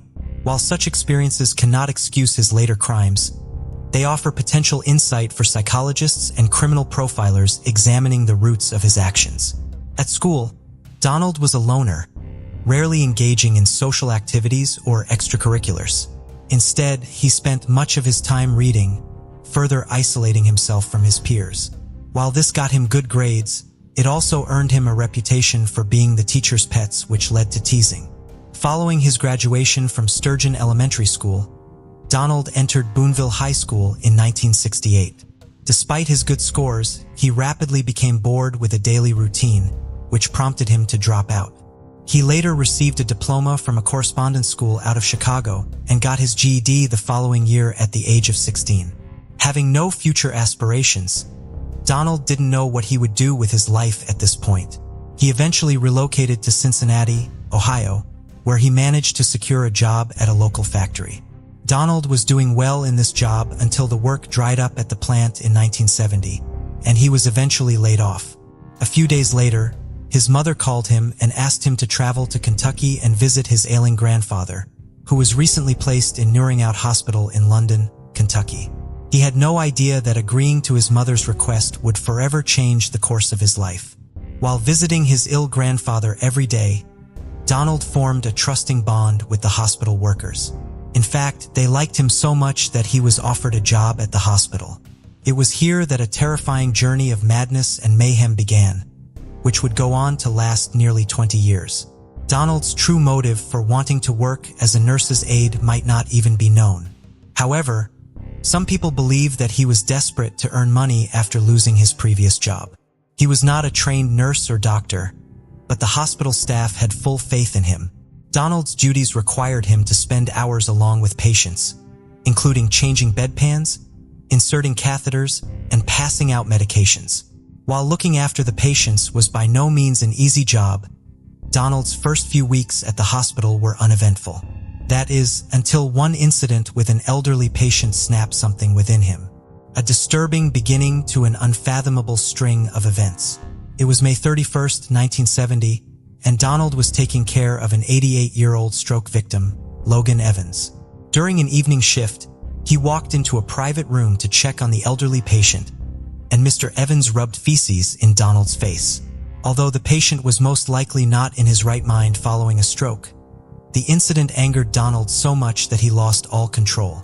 The next thing he knew, he was smothering the elderly man with a blue plastic bag and a pillow. Once Evans was motionless, Donald listened to his heart rate with a stethoscope to make sure that he was dead. He then disposed of the plastic bag and cleaned them up, dressing them in a clean hospital gown and showering before notifying the nurses. After this incident, no eyebrows were raised and no questions were asked. As a predator who just got his first taste of blood, Donald's thirst for killing only grew. The very next day, he was looking after another elderly patient, 69-year-old James Tyree. Donald, it seems, used the wrong-sized catheter on him. Tyree initially let him proceed, but then yelled at him to take it out. Donald used the heel of his hand to control him until he'd vomited blood and died due to an air embolism. Again, no suspicions were raised. As no one detected foul play in his first two murders, Donald became more carefree. Just 3 weeks after committing his first murder, he cut off the oxygen tank of 42-year-old patient Elizabeth Wyatt. This was the beginning of his mercy kill, as he would call his killings later. He claimed he was aware that she was praying to die and even told him she wished she could die. So he killed her to end her suffering. For hours later, a nurse found her dead. Again, no one questioned Donald. Since no one at the hospital became suspicious, Donald saw this as an opportunity to unleash his inner monster. Over the next 10 months, 15 patients died under his care while working at the hospital. Be it pleasure or experimentation, the methods of each murder varied. Smothering, sabotaging oxygen tags, injecting lethal drugs, overdosing people with medication, it seems he would use almost anything to kill. When angered, his methods became more brutal. On one occasion, after an argument with a patient, Donald snuck into the patient's room and inserted a coat hanger through his catheter, puncturing his bladder and bowel. As a result of the puncture, infection set in and the man died a few days later. Despite this brutality, Donald always considered these killings to be merciful. The so-proclaimed angel of death wanted to play God with the lives of the vulnerable, cloaking his monstrosities in a warm blanket by giving them the title Mercy Killings. March 31st, 1971, exactly 1 year after his first murder, was the last day Donald worked at Marymount Hospital. That evening, he was arrested for a burglary he committed while drunk. In his drunken stupor, Donald incoherently confessed about the murders to the cops, but no one took him seriously. Donald ultimately placed charges of petty theft. Instead of serving prison time, he paid a hefty fine. Although Donald managed to remain free, this incident changed the course of his life for a brief time. For the next few months, Donald tried to get his life back in order and eventually found work as a part-time nurse's aide at Cardinal Hill Hospital in Lexington. In June of 1973, he started a second nursing job at Lexington's Good Samaritan Hospital. He worked both jobs simultaneously until deciding to move on to other positions. Between August 1974 and September 1975, he worked first as a telephone operator in Lexington and then as a clerk at St. Luke's Hospital in Fort Thomas, Kentucky. For some reason, Donald was able to control his urge to kill during this time. It's possible that he simply did not have the same access to the patients as he did at his previous workplace, which could also explain why he shifted from job to job during this time. Despite his efforts to keep his killing urges in check, his inner demons slowly became increasingly more difficult to manage, finally driving them across the state line into Cincinnati, Ohio. In September 1975, Donald moved back to Cincinnati, and within weeks, he started working the night shift at the Cincinnati VA Medical Hospital. He worked there as a nursing assistant, housekeeping aide, cardiac catheterization technician, and autopsy assistant. As he became more comfortable in a hospital setting once again, he started right where he had left off. Since he worked at night, he had very little supervision and unlimited access to all the areas of the hospital. Over the course of the following 10 years, Donald would end up murdering at least 15 patients while working at the hospital. To relish all his crimes, he even kept a detailed diary of his murders and took notes on each victim. These grisly details included sprinkling rat poison in a patient's dessert, pressing a plastic bag and wet towel over the mouth and nose, injecting cyanide into an intravenous tube, adding arsenic and cyanide to orange juice, injecting cyanide into a patient's buttocks, and many more. Yet, the depravity of his crimes did not end there. Throughout his murder spree, Donald was experimenting with different methods based on medical journals he was studying for hints as to how to better conceal his crimes. Cyanide soon became his favorite tool for murder. He'd mix it into the victim's food or pour it directly into their gastric tube. Over the years, He amassed an astounding 30 pounds of cyanide, which he had slowly pilfered from the hospital. He would keep his deadly supply at home for safekeeping. Despite all the deaths, Donald Harvey always managed to stay under anyone's radar. He had carefully set up all of his killing to look like accidents or natural causes. Donald even earned himself the nickname the Angel of Death and the Kiss of Death amongst his co-workers. They all thought it was a coincidence that he was always around when these deaths occurred. Little did they suspect that their charming co-worker was a silent creditor. Although years down the line, Donald insisted that his crimes were merely an act of mercy motivated by compassion, there were other crimes that speak otherwise. The beginning of 1980s brought out variations in both Donald's life and his crimes. Without a doubt, these crimes were purely driven by rage and revenge. In the early 1980s, Donald briefly began dating a man named Doug Hill. The relationship was challenging from the start as they argued on a regular basis. After one of those heated fights, Donald retaliated by slipping arsenic into Doug's ice cream. Although he survived, the incident signified the first instance where Donald tried to harm someone outside of the hospital. This was a chilling sign that the monster had begun to stretch his boundaries. Following another follow-up with Doug, Donald moved in with another lover, Colonel Howler, within a short period of time. The relationship was going well in the beginning before Donald suspected Howler of cheating on him. Out of jealousy, he would add small doses of arsenic into Howler's food so that he would be too ill to leave their apartment. At this point, Donald's acts of revenge were no longer limited to his home or workplace. On one occasion, following an argument, he laced one of the beverages of his female neighbor with hepatitis serum, which nearly killed her before the infection was diagnosed and treated. While luck was on her side, it wouldn't be the same for another of Donald's neighbors, Helen Metzger. The arsenic he put in one of her pies caused her death at a local hospital a week later. Donald's confidence was soaring high after getting away with so many murders. He must have felt invincible. In April 1983, after tiff with Howler's parents, Donald regularly began to poison their food with arsenic and salt doses. On May 1, 1983, Howler's father, Henry, suffered a stroke and was admitted to Providence Hospital. To complete his unfinished business, Donald placed arsenic in his pudding before leaving during a hospital visit. Sadly, the elderly man died later that night. Donald continued to poison Carl's mother, Margaret, off and on for the next year, but was unsuccessful in his attempts to kill her. In January 1984, Howler broke up with Donald and asked him to move out. Needless to say, Donald was not happy about it. Unable to accept the rejection, he spent the next 2 years trying to kill his former partner with his poisonous concoctions. As a means of revenge, Donald even went to great lengths in an unsuccessful murder attempt against one of Howler's female friends. Though he managed to land Howler in the hospital at one point, his attempts to eliminate him from the face of the earth had failed.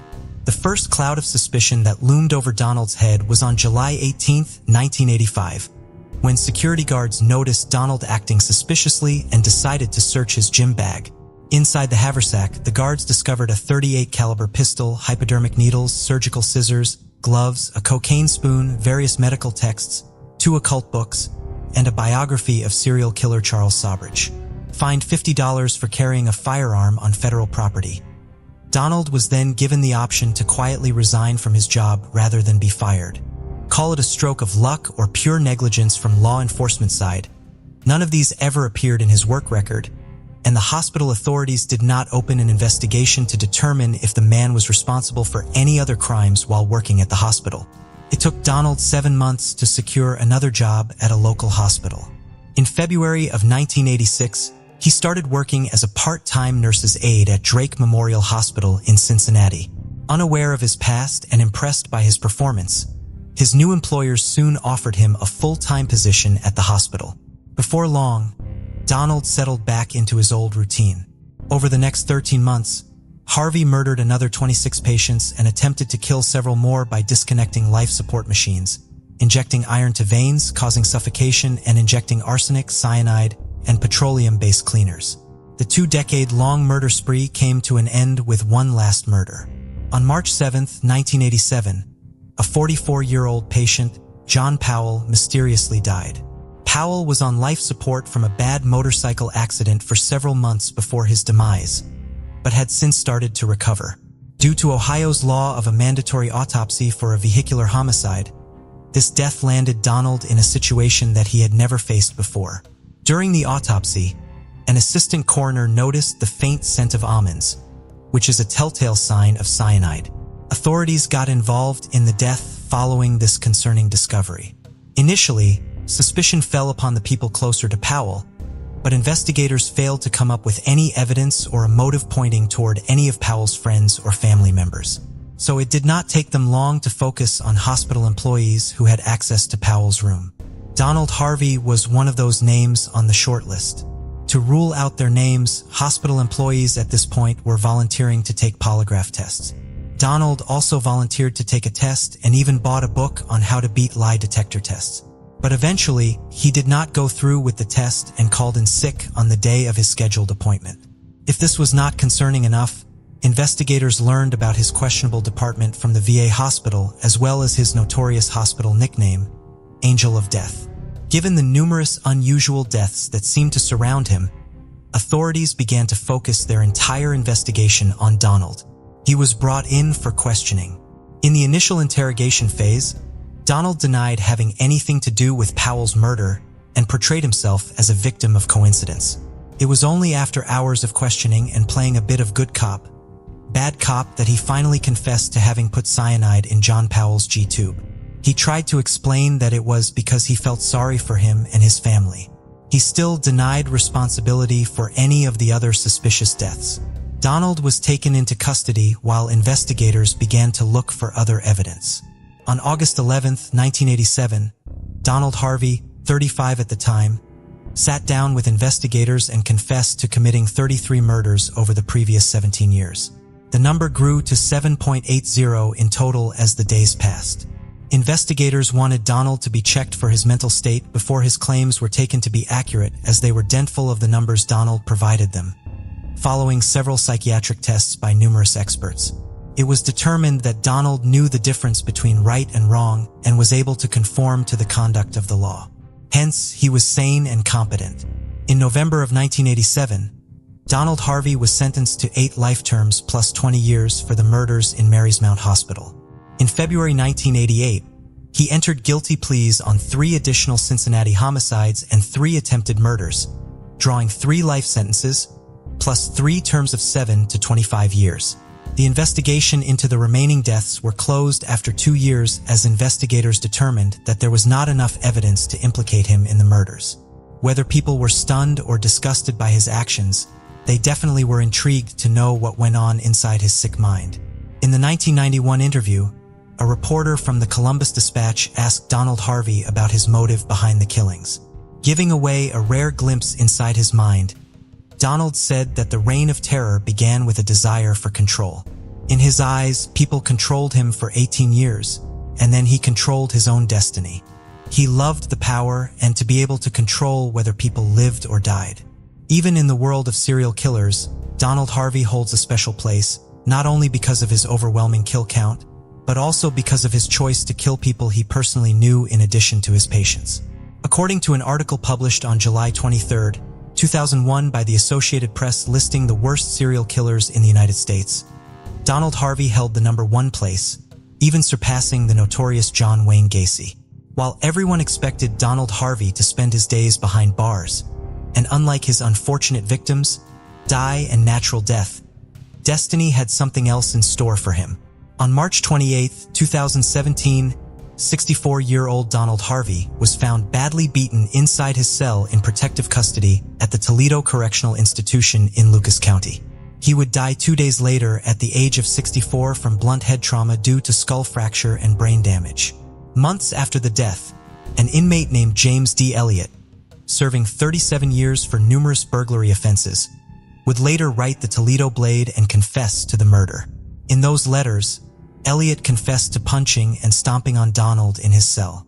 He said he grew up in Kentucky near some relatives of Donald's victims and claimed that he committed the crime to give them some closure and peace of mind. Hopefully, everyone from our area will take some solace in the fact that one of their own gave Harvey the punishment that he should have gotten from the courts. Elliott was quoted as writing, In September 2019, Elliot was sentenced to life in prison after pleading guilty to the murder of the infamous Angel of Death. To his last day, Donald Harvey insisted that the majority of his killings were out of mercy. But the truth is, in the process of becoming a murderer from a nurse, Donald appointed himself the judge, jury, and executioner over people's lives.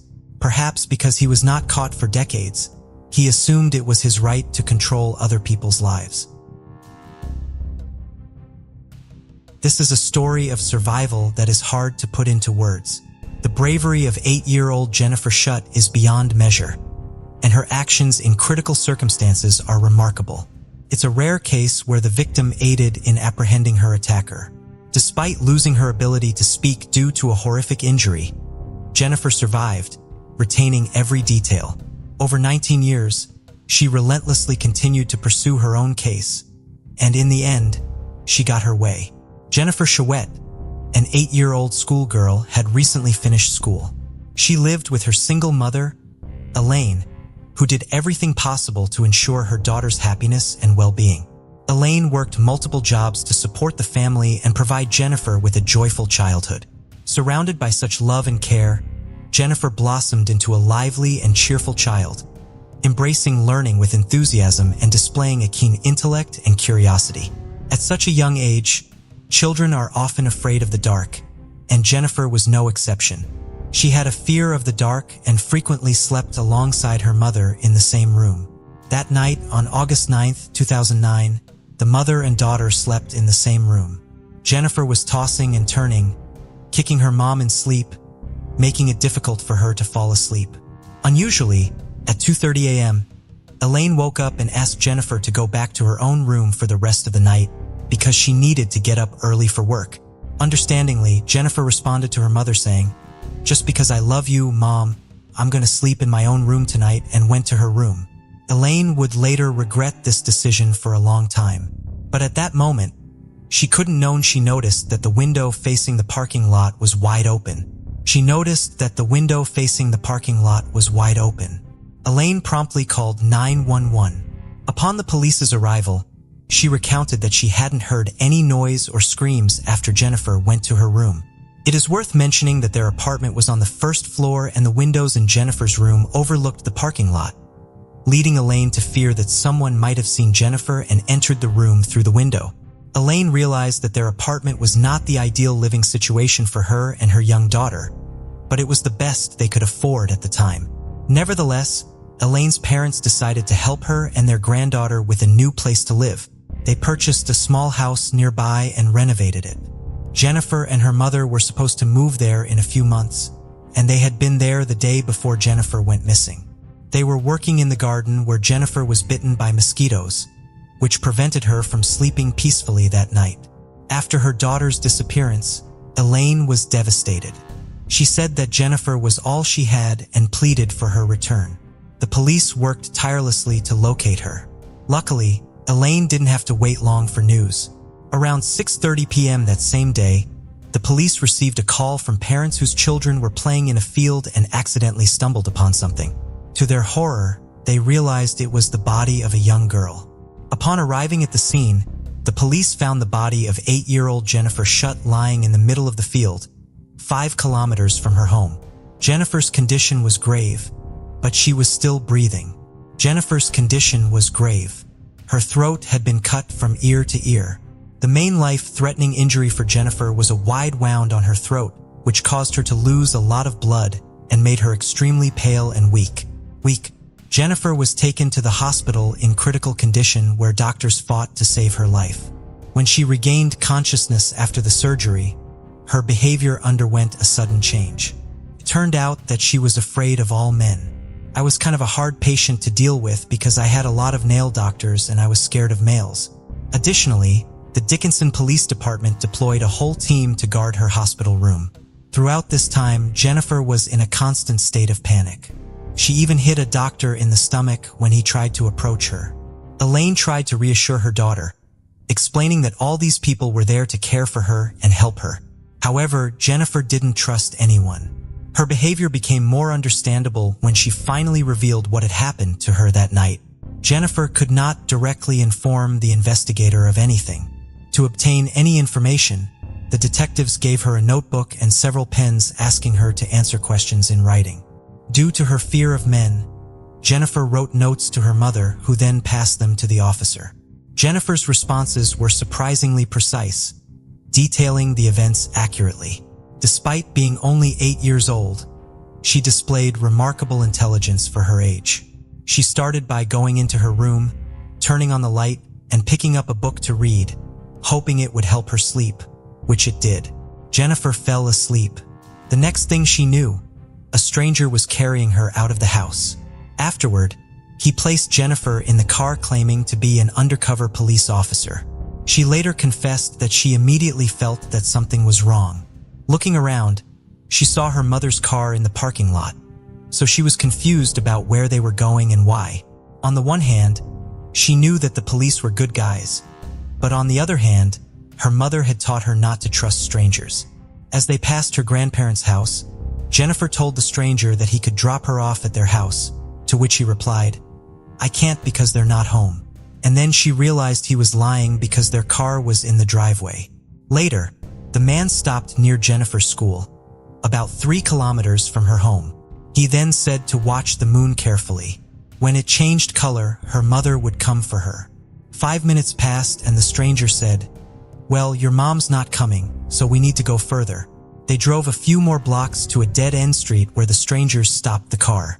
Jennifer tried once again to make sure he was a real policeman. Jennifer turned around to search for it, and at that moment, the suspicious policeman took off her underwear. Jennifer is unsure of how long she was in the stranger's grip because she blacked out. She first regained consciousness when he was dragging her through the field by her ankles.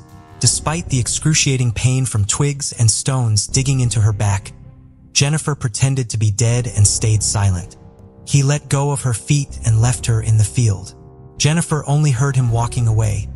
Then she heard his car door slam and him drive away.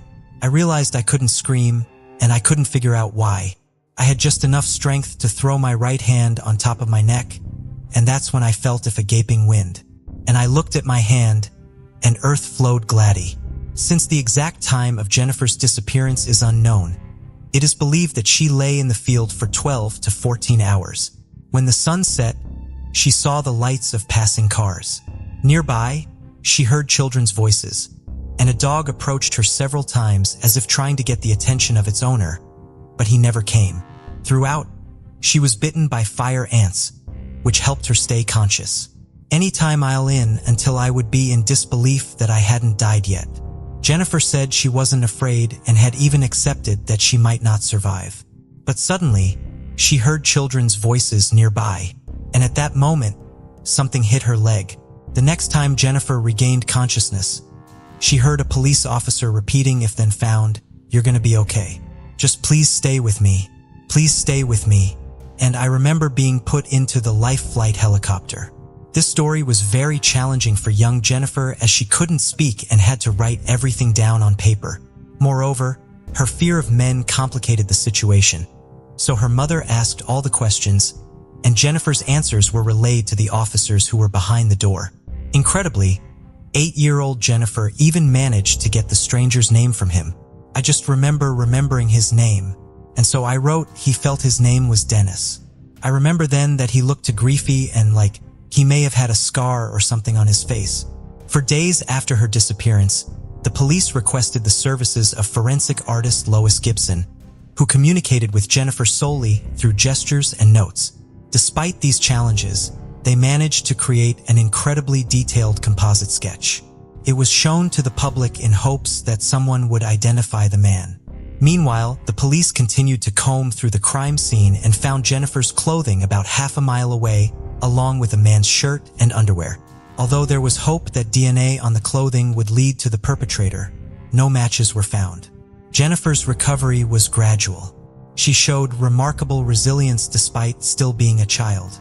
There was a moment when she got upset over a chocolate bar she couldn't eat, screamed in frustration, and a faint sound escaped her mouth.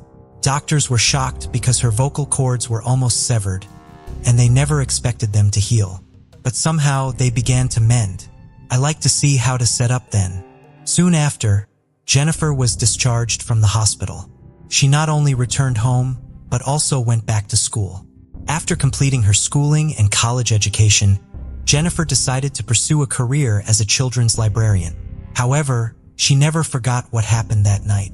Each day felt like a hunt for the criminal. Could be anyone. This could be our neighbor. This could be someone at the post office, someone at the grocery store. If he watched and left, is he gonna come back and finish me off? Fortunately, Jennifer met a guy named Jonathan, and for the first time in many years, she trusted a man, and they fell in love. However, at the same time, the trail of her attacker grew colder. The chances of him being found were slim, and the case showed no progress despite being passed from one investigator to another. 18 years after that dreadful night, Jennifer received a phone call. I got a phone call that Detective Tim Cromie would be taking over my case, and he wanted to meet with me. Tim Cromie promised to do everything possible to catch the criminal, and Jennifer believed him. And I told her, I said, Jennifer, I will do whatever I can do in my power till the end of my career to get you the answers that you, Tim, and Richard discovered the significant amount of evidence collected on the day Jennifer went missing and immediately after she was found, with Jennifer's underwear being particularly crucial as well as the perpetrator's shirt and underwear. They sent a DNA sample found on the clothing to Quantico, Virginia. Although detectives knew that technology had advanced significantly in 19 years, they understood that the case's age meant it would not be a priority in the lab. Often working cold cases, time is your enemy. People forget, people move away, people die. This was one of the benefits of time in our case was the advances of technology in the DNA field. Despite a whole year passing, their work was rewarded. The man whose DNA was found at the crime scene was Dennis Earl Bradford. Who is that? The same man Jennifer had written down many years ago. It turned out that the 8-year-old girl had been incredibly accurate in her descriptions. Jennifer was 8 years old on pain medication, couldn't speak, and hand wrote down he said his name was Dennis. At that point, it was monumental that this girl was so accurate. Of course, later we found out how accurate she was on everything. Dennis Bradford, 39, lived in North Little Rock, Arkansas, and his DNA was logged into the national database following an assault on a woman he met at a bar in 1996. Although sentenced to 12 years in prison, he only served 4. On February 4, 2000, Dennis was conditionally released.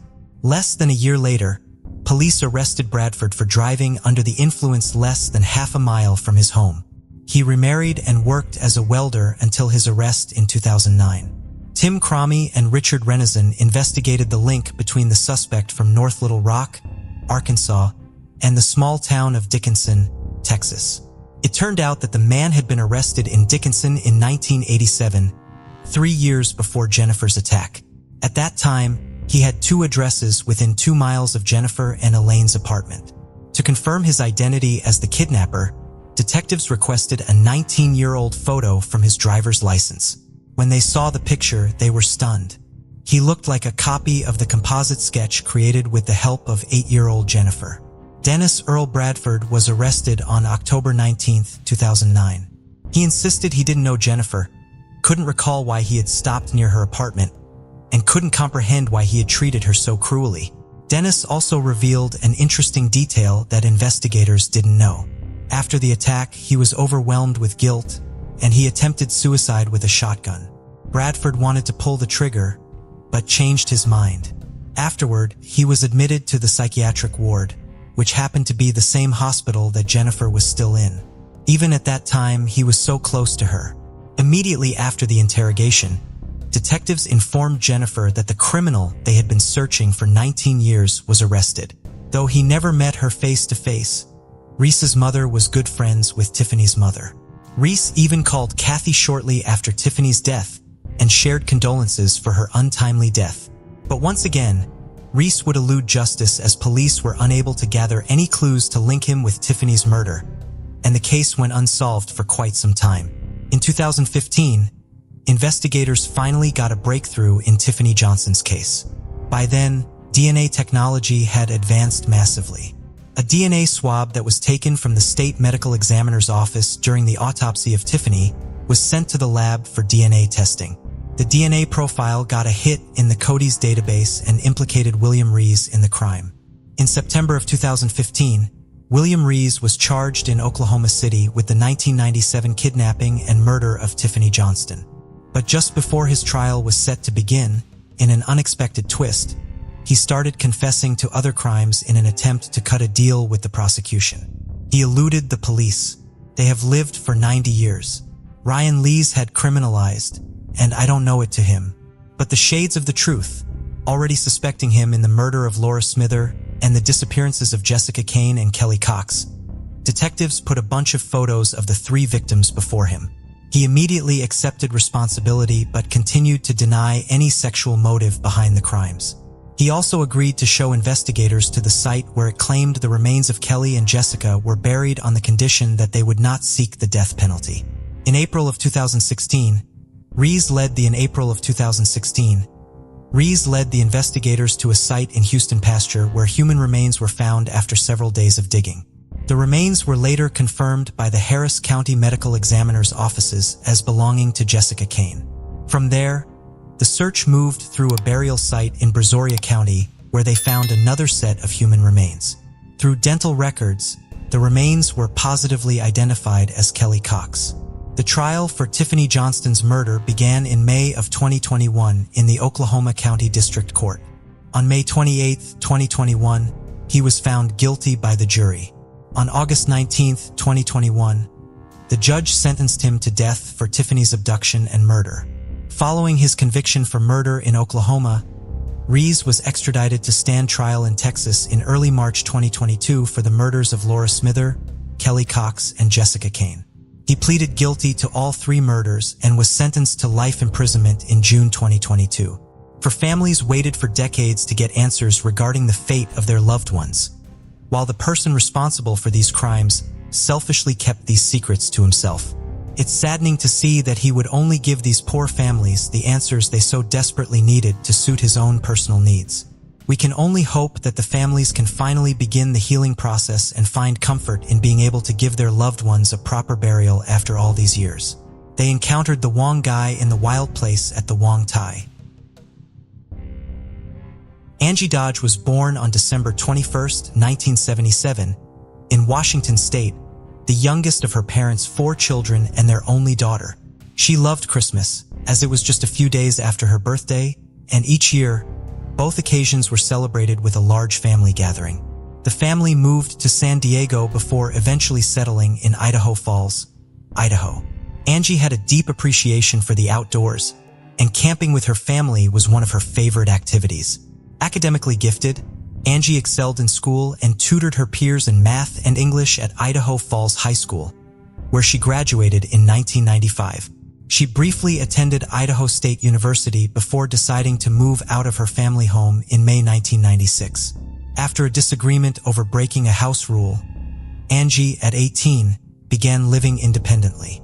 She worked at a local beauty supply store, which allowed her to rent an apartment on the 2nd floor of a converted house on I Street in Idaho Falls. On the evening of June 12, 1996, 3 weeks after moving out, Angie visited her mother, Carol, around 9:15 p.m. They sat together on the couch, talking about Angie's excitement about being on her own, mixed with the challenges of growing up.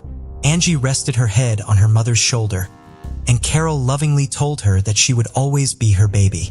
Around 10:20 p.m., Angie left, and as she drove away, she and Carol exchanged kisses and mouthed, "I love you." Tragically, that was the last time Carol would see her daughter. The following morning, June 13th, Angie failed to show up to work, which was highly unusual. Her co-workers were worried about her, and one of them went to her apartment to check on her. They arrived just after 11 a.m. and entered Angie's apartment through its unlocked front door. They found Angie's body on the floor of her bedroom. She had been stabbed multiple times, and her throat had been slashed. Angie had also been raped, and semen and foreign hairs were found on her body. DNA testing showed that they came from the same individual. While the DNA evidence could be used to prove a suspect's involvement in the crime, the Idaho Falls police first needed a suspect to compare it to, and for several months, they could not identify a promising one. Then, in January of 1997, 7. An acquaintance of Angie's named Brian Hobbs was charged with raping a woman at knife point in Nevada. Because of his connection to Angie and the details of this crime, police in Idaho Falls began looking at Brian Hobbs as a potential suspect while he was still in custody in Nevada. As part of their investigation, they began questioning numerous friends and associates of Dobbs in Idaho. One of these individuals was a man named Christopher Tapp. Chris Tapp was 20 years old and a high school dropout. When he came in to speak to police and provide a DNA sample, he denied having any knowledge of the crime or playing any part in it. However, after being polygraphed 7 times and interrogated 9 times for a total of 28 hours over the course of 23 days, Christopher confessed to being involved in Angie's murder. He was charged in the case in February of 1997. Despite his confession, Christopher Tapp pled not guilty to Angie's rape and murder, and his trial began on May 2, 1998. His DNA did not match that found at the crime scene, and no physical evidence tied him to the crime. A witness, Destiny Osborne, testified at the trial that she had heard Tapp and Brian Hobbs discussing Angie's murder at a party several days after it occurred while she was high on methamphetamine. The prosecution's main evidence against Tapp was his confession. On May 28, 1998, after 13 hours of deliberation, the jury found Christopher Tapp guilty of first-degree murder and rape, because he had confessed and would not have been convicted without that confession. The judge at his sentencing hearing sentenced Tapp to life in prison with a 30-year minimum term rather than imposing the death penalty as Carol Dodge had requested. While there had been a conviction in Angie's case, it was still not completely solved. Because the DNA found on Angie's body did not belong to Christopher Tapp, prosecutors argued that at least one other person had been involved in Angie's rape and murder. Carol Dodge was determined to bring this other individual to justice. She did not believe Tapp's claims of his innocence and did everything she could to get him to reveal the identity of the person whose DNA was left at the crime scene. She visited him in prison and begged him to tell her her daughter's last words and the identity of the other man involved. She was livid when he told her he did not know. Carol spent years focused on the task of getting justice for her daughter, reviewing documents, questioning Angie's neighbors, and investigating every detail of the case on her own. However, the specifics of that mission did eventually change slightly many years after Christopher Tapp's conviction. While she had originally been confident in Tapp's guilt in the crime, she changed her mind after finally gaining access to the recordings of his interviews and polygraphs. Tapp had originally denied knowing anything about the crime. He would eventually provide police with 6 different stories about what happened to Angie based on information they provided him. He did not understand that the police could lie to him, so when they told him they had absolute proof that Brian Hobbs was involved, which they did not, Tapp told them that Hobbs had confessed to him and asked him to be his alibi.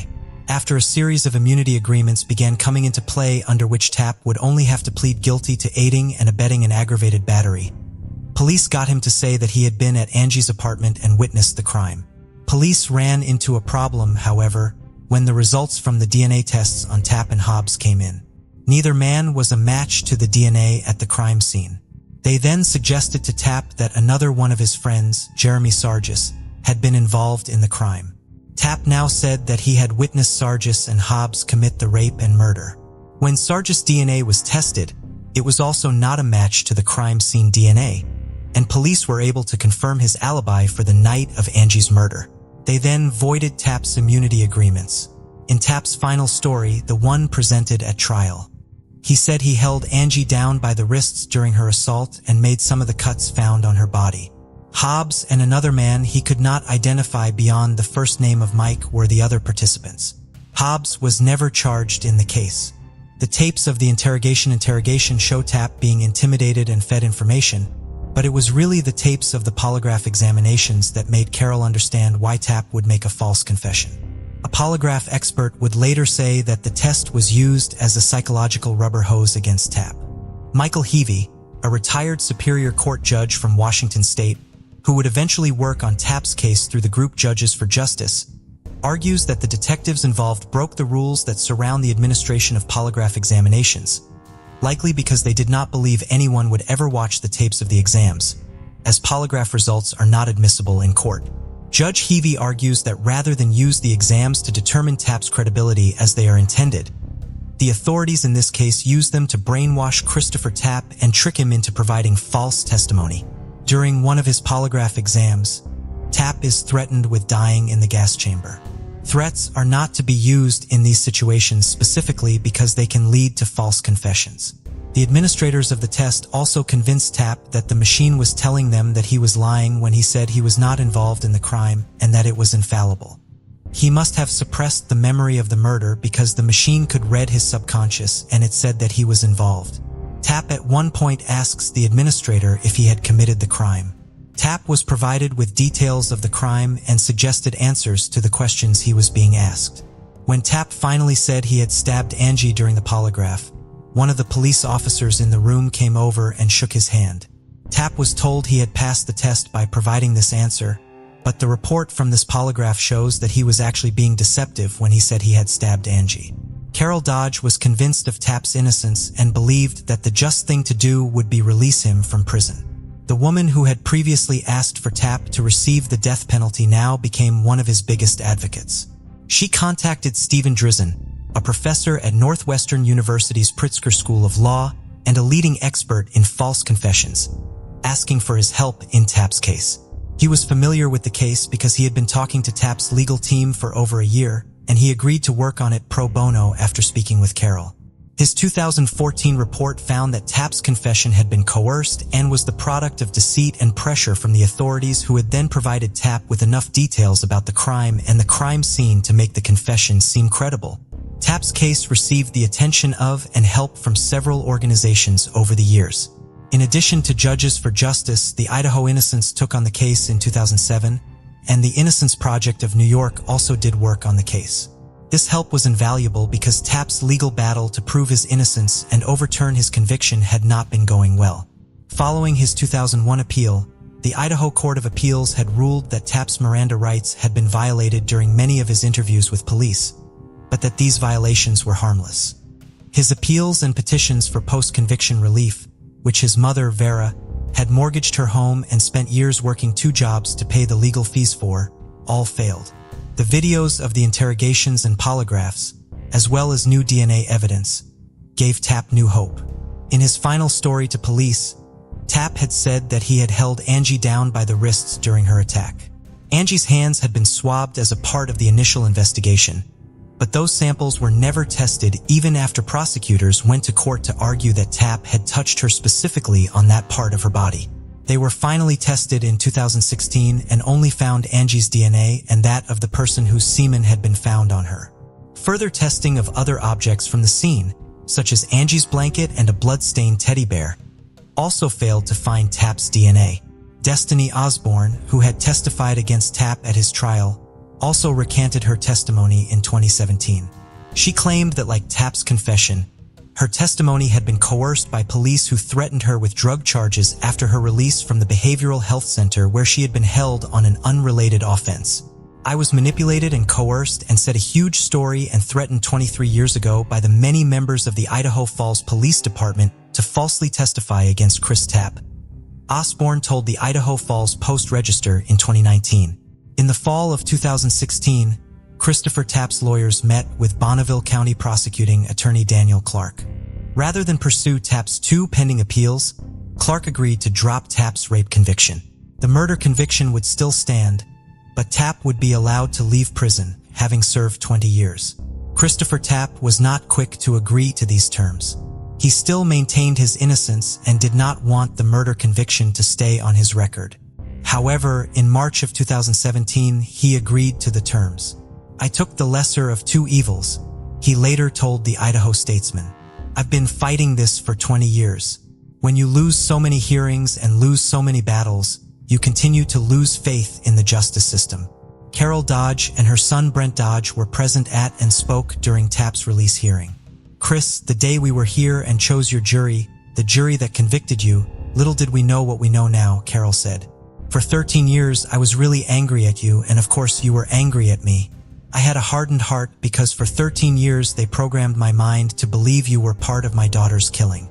While Brent and Carol did not believe Tapp was involved in Angie's murder, they were glad that a way to have him released had been found even if he had not been fully exonerated. Although the agreement is not perfect, It does provide the catalyst by which healing can take place, Brent said to the court. So, Your Honor, on behalf of our family and Angie, we absolutely recommend Chris be set free. Absolutely. On March 22, 2017, Christopher Tapp left the Bonneville County Courthouse after the release hearing as a free man. That same day, he visited the grave of his father who passed away while Chris was incarcerated for the first time.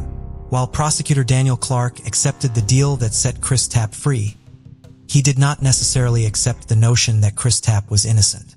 In July of 2015, facing pressure from the various advocacy groups working on Tapp's case, he commissioned an independent investigation into it.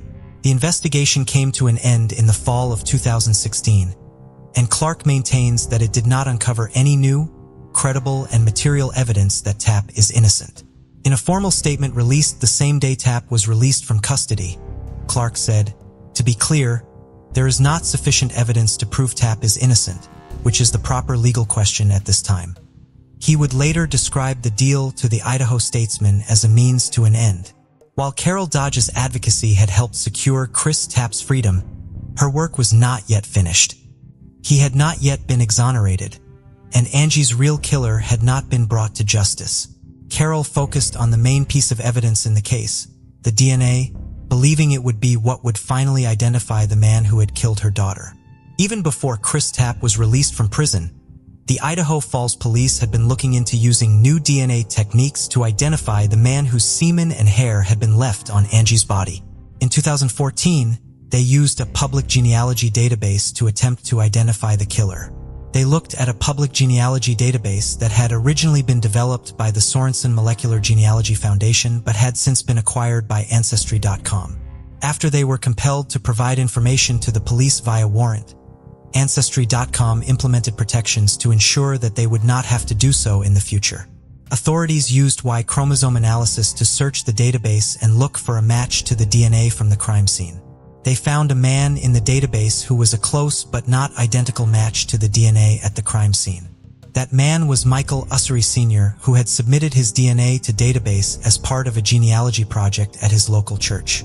Since he was not a perfect match, authorities began looking at his male relatives. Ussery had a son, Michael Jr., who was a filmmaker living in Louisiana. He had been 17 at the time of Angie's murder and had briefly visited Idaho in 1996. Police in Idaho Falls obtained a search warrant, compelling him to provide a DNA sample. Michael was also interviewed about the case and denied any involvement in it.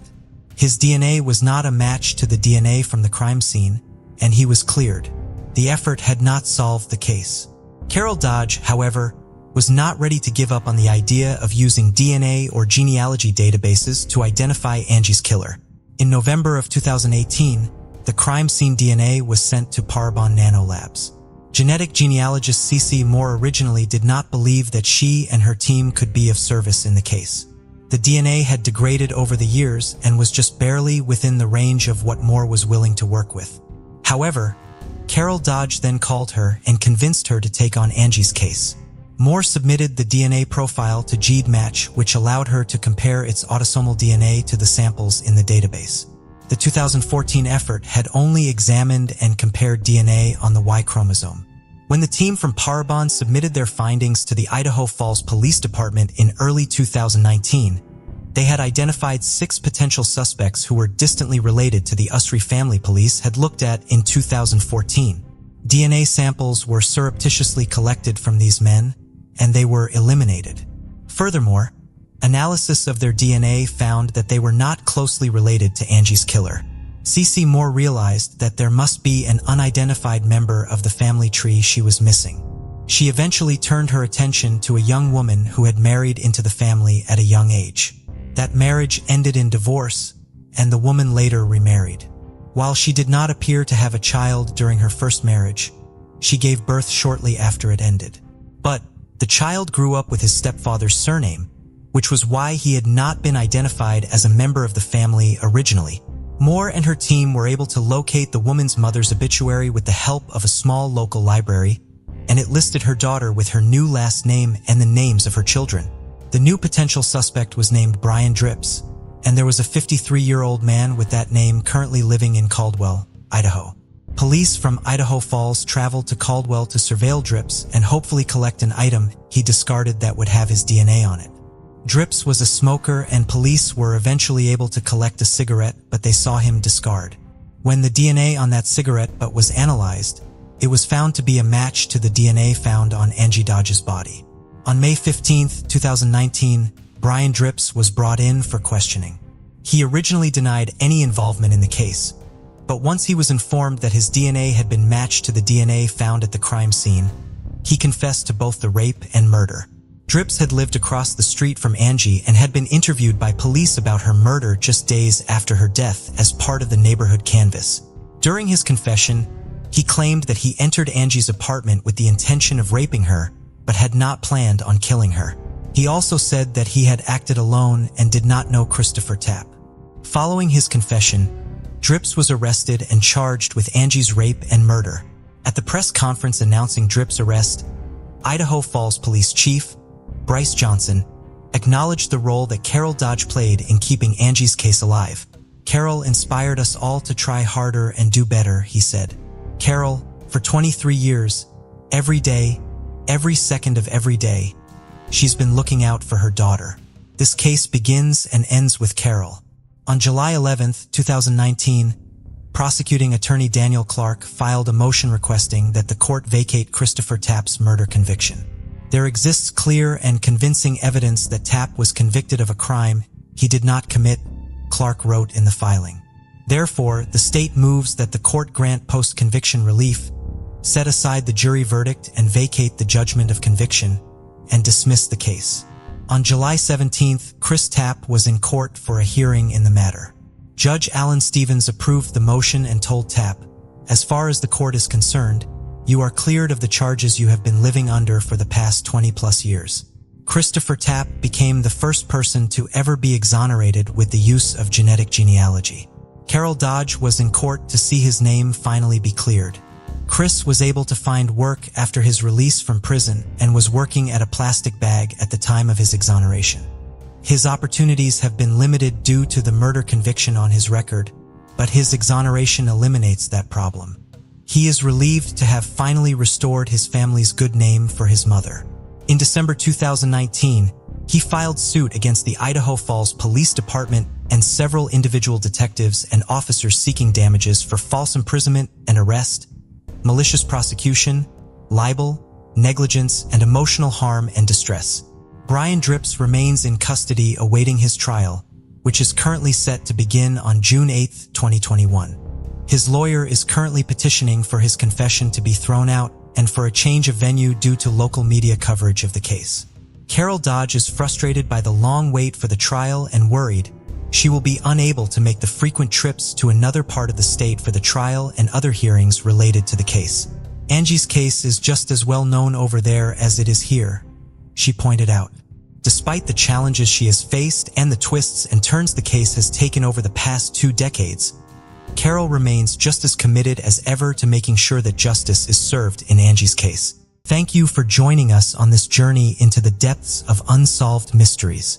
Cold cases not only challenge our understanding of the past, but also ignite our curiosity and determination for answers. Remember to subscribe to stay updated on our latest investigations. And if you have any information regarding the cases we've covered, don't hesitate to reach out. Together, we can shed light on the shadows of the past and bring closure to those who seek it. Until next time, stay vigilant, stay curious, and never stop seeking the truth.